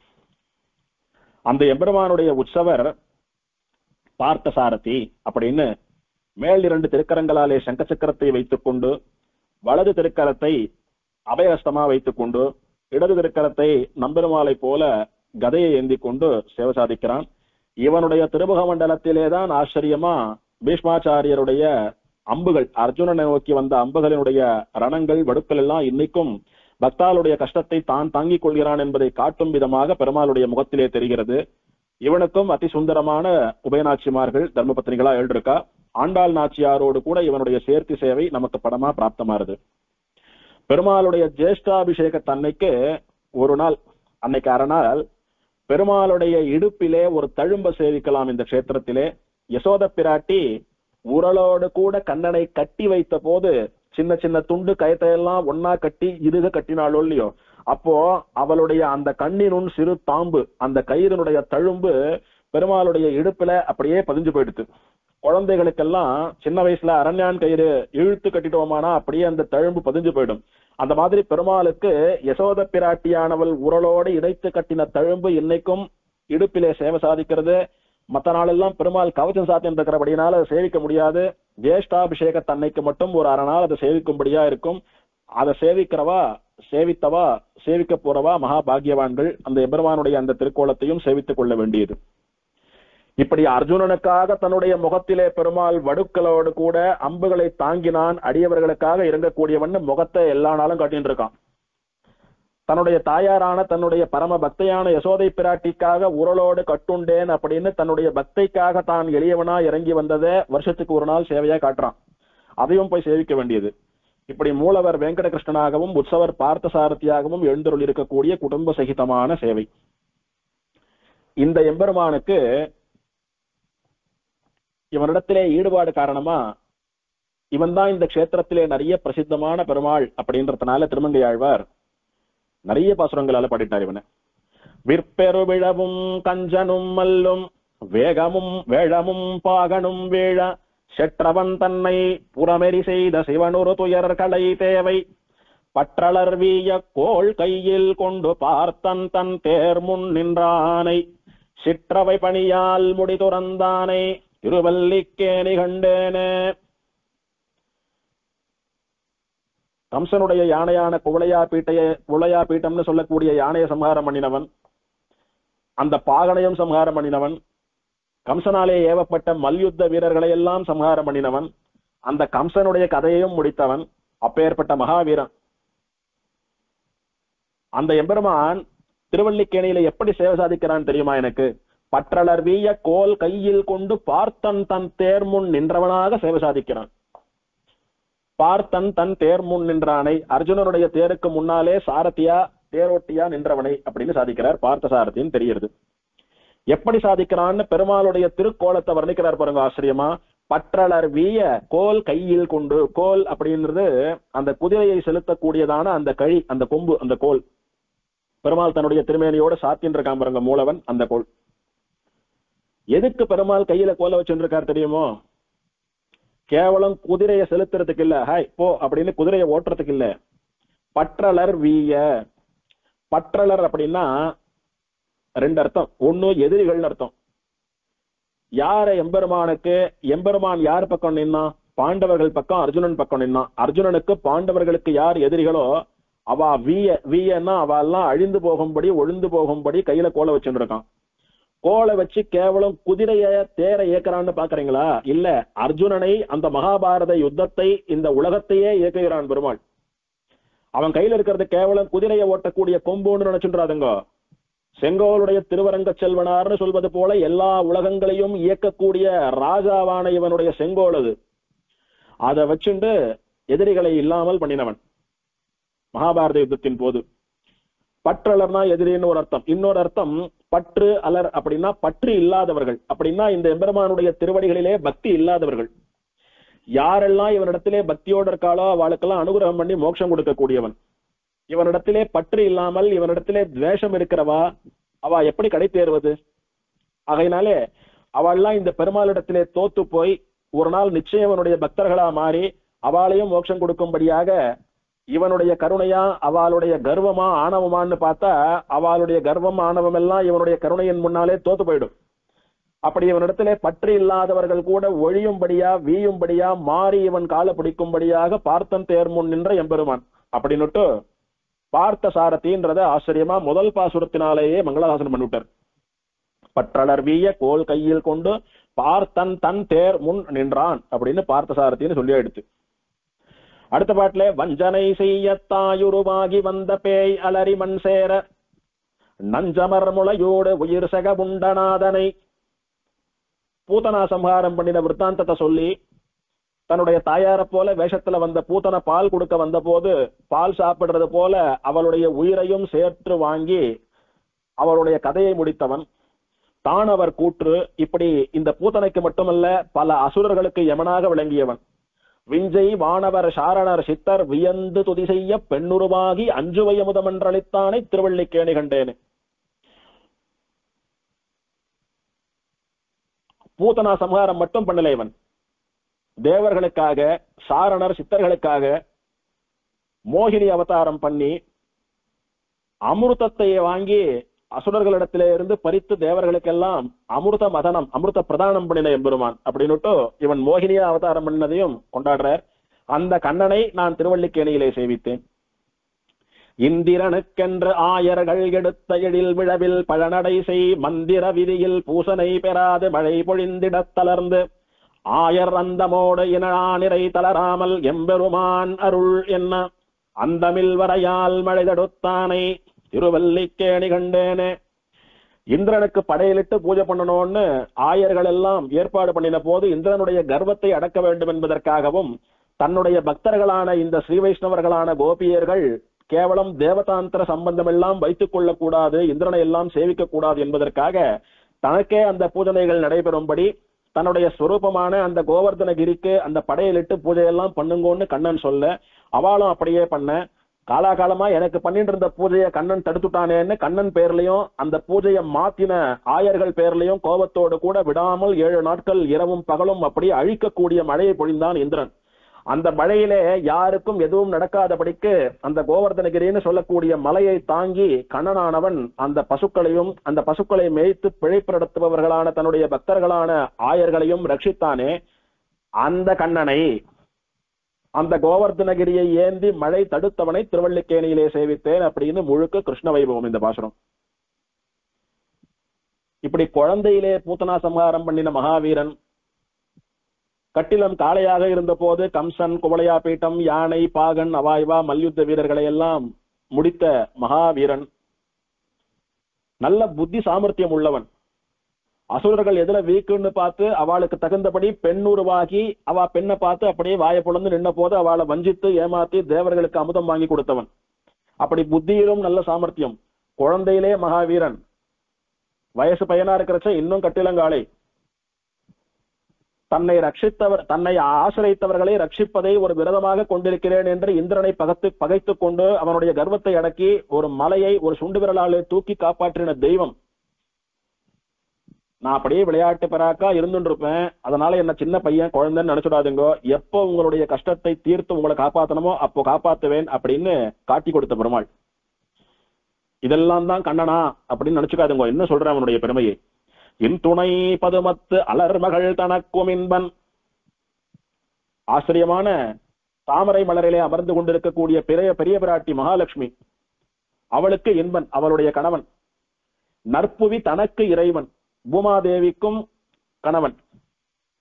தன் துணை ஆயர் பாவை நப்பின்னை தனக்கு இறை. நீலாதேவியினுடைய அம்சமாக அவதரித்த நப்பின்னா பிராட்டி அவளுக்கும் கணவன். மற்றையோர்க்கெல்லாம் வன்துணை. ஸ்ரீதேவி, பூமிதேவி, நீலாதேவி மட்டுமல்ல, அவனை யாரெல்லாம் தெய்வம்னு நினைச்சு வணங்குறாளோ அவ எல்லாருக்கும் துணையாக இருக்கக்கூடியவன். பஞ்ச பாண்டவர்க்காகி வாயுரை தூது சென்றியங்கும் என் துணை. பாண்டவாளுக்காக தூது போன பெருமாள். அர்ஜுனனுக்கு தேரோட்டியான் என்ன பெருமாள், கீதையை உபதேசம் பண்ணின பெருமாள். இப்படி எதுக்கு இதையெல்லாம் சொல்றாரு அப்படின்னா, திரு இல்லா தேவரை தேரன்மின் தேவன்னு திருமணிசை ஆழ்வார் சாதிப்பர். எவன் பரம்பொருள் அப்படின்னு பரம்பொருளுக்குரிய லட்சணங்கள் சொல்லும் போது முக்கியமான லட்சணம், எவன் திருமகள் கேள்வனாக மகாலட்சுமியினுடைய கணவனாக இருக்கிறானோ அவன் தான் பரம்பொருள்னு தாயாரை இட்டு பரம்பொருள் லட்சணம் சொல்லப்படுறது பெருமாளுக்கு. அந்த மகாலட்சுமி இன்துணை பதுமத்து அலர்மகள், அவளுக்கு கணவனிவன். அவளுடைய அம்சமான பூமிதேவி நீலாதேவிக்கும் கணவன். மற்ற எல்லாருக்கும் சுவாமி. பஞ்சபாண்டவர்களுக்காக தூது போன சாரதி இவன். ஆகையினாலே இவன் தான் பரம்பொருள். கேவலம் ஏதோ சின்ன சின்ன லீலைகள்லாம் பண்ணி மேஜிக் மாயங்கள்லாம் பண்ணின ஒரு சின்ன குழந்தை இந்த கண்ணன் நினைச்சுன்றாதுங்க. பிராட்டிக்கு திருமகளுக்கு கேள்வனாக இருக்கக்கூடிய பரம்பொருளே இவன் தான். அந்த எம்பெருமானை இவாளுக்கெல்லாம் துணையா இருக்கிறது மட்டும் இல்லாமல் எனக்கும் துணையாக இருக்கக்கூடிய அடியேன் அப்பா அவருக்கு அப்பான்னு எங்க பரம்பரைக்கே சுவாமியா இருக்கக்கூடிய எம்பெருமானை திருவல்லிக்கேணியிலே சேவித்தேன் என்று அவன் பரம்பொருள் என்பதை ஆச்சரியமா இந்த பாசுரத்தாலே காட்டிக் கொடுக்கிறார். 4000 திவ்ய பிரபந்தத்திலே ஸ்ரீதேவி, பூமிதேவி, நீலாதேவி இவா 3 பேரோட சேர்த்து பெருமாளை மங்களாசாசனம் பண்ணின பாசுரங்கள் அப்படின்னு பார்த்தா ரொம்ப குறைவு, ரொம்ப ரொம்ப குறைவு. அதிலே ஒரு பாசுரம் இந்த பாசுரம். ஸ்ரீதேவி, பூமிதேவி, நீலாதேவியோட கூட பெருமாளை மங்களாசாசனம் பண்ணப்பட்ட பாசுரம் அப்படின்னா அதுல இது ஒரு பாசுரம். இந்த ஒரு பாசுரத்தால பெருமாளை சேவிச்சா வைகுண்டத்துல இருக்கக்கூடிய பெருமாள் 3 பிராட்டிமார் இவா 4 பேரையும் சேர்த்து சேவிச்ச பலன் கிடைக்கிறது, அந்த அனுபவம் கிடைக்கிறது. அந்தகன் சிறுவன் அரசர்தம் அரசர்கிளையவன் அணிழையைச் சென்று எந்தமக்கு உரிமை செய்யன தெரியாத எம்பெருமான் அருள் என்ன சந்தமல்கு குழலால் அளக்கண்ணூற்றுவர்தம் பெண்டிரும் எய்தி நூலிழப்ப இந்திரன் சிறுவன் தேர்முன் நின்றானை திருவல்லிக்கேணி கண்டேனே. தர்மமே வடிவாக தர்மத்தின் வழியிலே வாழ்ந்த கண்ணனுடைய திருவடிகளிலே பக்தியோடு இருந்த பாண்டவர்களை எதிர்த்து கொண்டு அவளுக்கு அநியாயம் பண்ணின கௌரவர்கள் எத்தனை பேர்? 100 பேர். அவளுடைய பெண்டிலெல்லாம் நூல் இழப்ப அவளுடைய மாங்கல்யம் மங்கள சூத்திரம்னு சொல்லக்கூடிய கழுத்திலே இருக்கக்கூடிய தாலின்னு சொல்லக்கூடியது பறிபோகும்படி அந்த கௌரவர்களை எல்லாம் சம்ஹாரம் பண்ணினவன். அப்படின்னா நல்லவாளை வாழ வைப்பதற்காக கெட்டவாளை சம்ஹாரம் பண்றதுக்கும் துணிய மாட்டான். அந்த மோசமானவா ஒழிந்தாதான் நல்லவா நன்னா இருப்பா அப்படின்னா அதை பண்ண தயங்க மாட்டான். அப்பேற்பட்ட எம்பெருமான் எப்படி பண்ணினானது? இந்திரன் சிறுவன் தேர்முன் நின்றானை. அர்ஜுனனுக்கு இந்திரன் சிறுவன் பெயர். அவனுடைய தேர் முன்னாலே நின்று சாரதியாக இருந்த எம்பெருமானை பார்த்த சாரதியை திருவல்லிக்கேணியிலே கண்டேனே அப்படின்னுட்டு நாம பார்த்த சாரதின்னு வாயால சொல்றோம் சம்ஸ்கிருதத்திலே. அது ஆழ்வார் தமிழ் படுத்துறார். அப்படியே பார்த்த சாரதி அப்படின்னு வாயில சொல்லாம அதே அர்த்தத்தை தமிழ் படுத்துறார். பார்த்தன் தன் தேர் முன் நின்றானை அப்படின்னு ஒண்ணு சொன்னார். இன்னொன்னும் இந்திரன் சிறுவன் தேர் முன் நின்றானைன்னு சொன்னார். இந்த 2 வரிகள் தான் அவன் பார்த்த சாரதி என்பதற்கு அடையாளம். ஆழ்வார் அவனை தன்னுடைய வாயால பார்த்த சாரதின்னு சொன்னதுக்கான ஆதாரம்.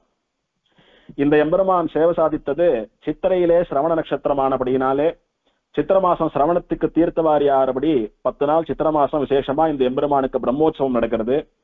பெருமாளுடைய நட்சத்திரம் சிரவணமானபடியினாலே ஒரு திருவோண நட்சத்திரத்துக்கும் பெருமாளுக்கு விசேஷமா புறப்பாடு நடக்கிறது. அப்பேற்பட்ட உத்தமமான எம்பெருமான் இந்த பார்த்தசாரதி. இன்னும் தேவ பெருமாள்னு சொல்லக்கூடிய வரதருடைய வைபவம், ஆழ்வார்கள் அனுபவம், கைரவினி முதலான 5 தீர்த்தங்களினுடைய அனுபவம், இந்த திவ்யதேசத்திலே நடக்கக்கூடிய உற்சவங்களினுடைய பட்டியல், பிள்ளை பெருமாளியங்கார் பாசுரம், விஷ்ணு ஸ்தலாதர்ஷ ஸ்லோகம்னு நிறைய இருக்கு. அதையெல்லாம் வர சனிக்கிழமை அனுபவிக்கலாம். பிருந்தாரண்யநிவாசாய பலராமானுஜாய ச ருக்மிணி பிராணநாதாய பார்த்தசூதாய மங்களம்.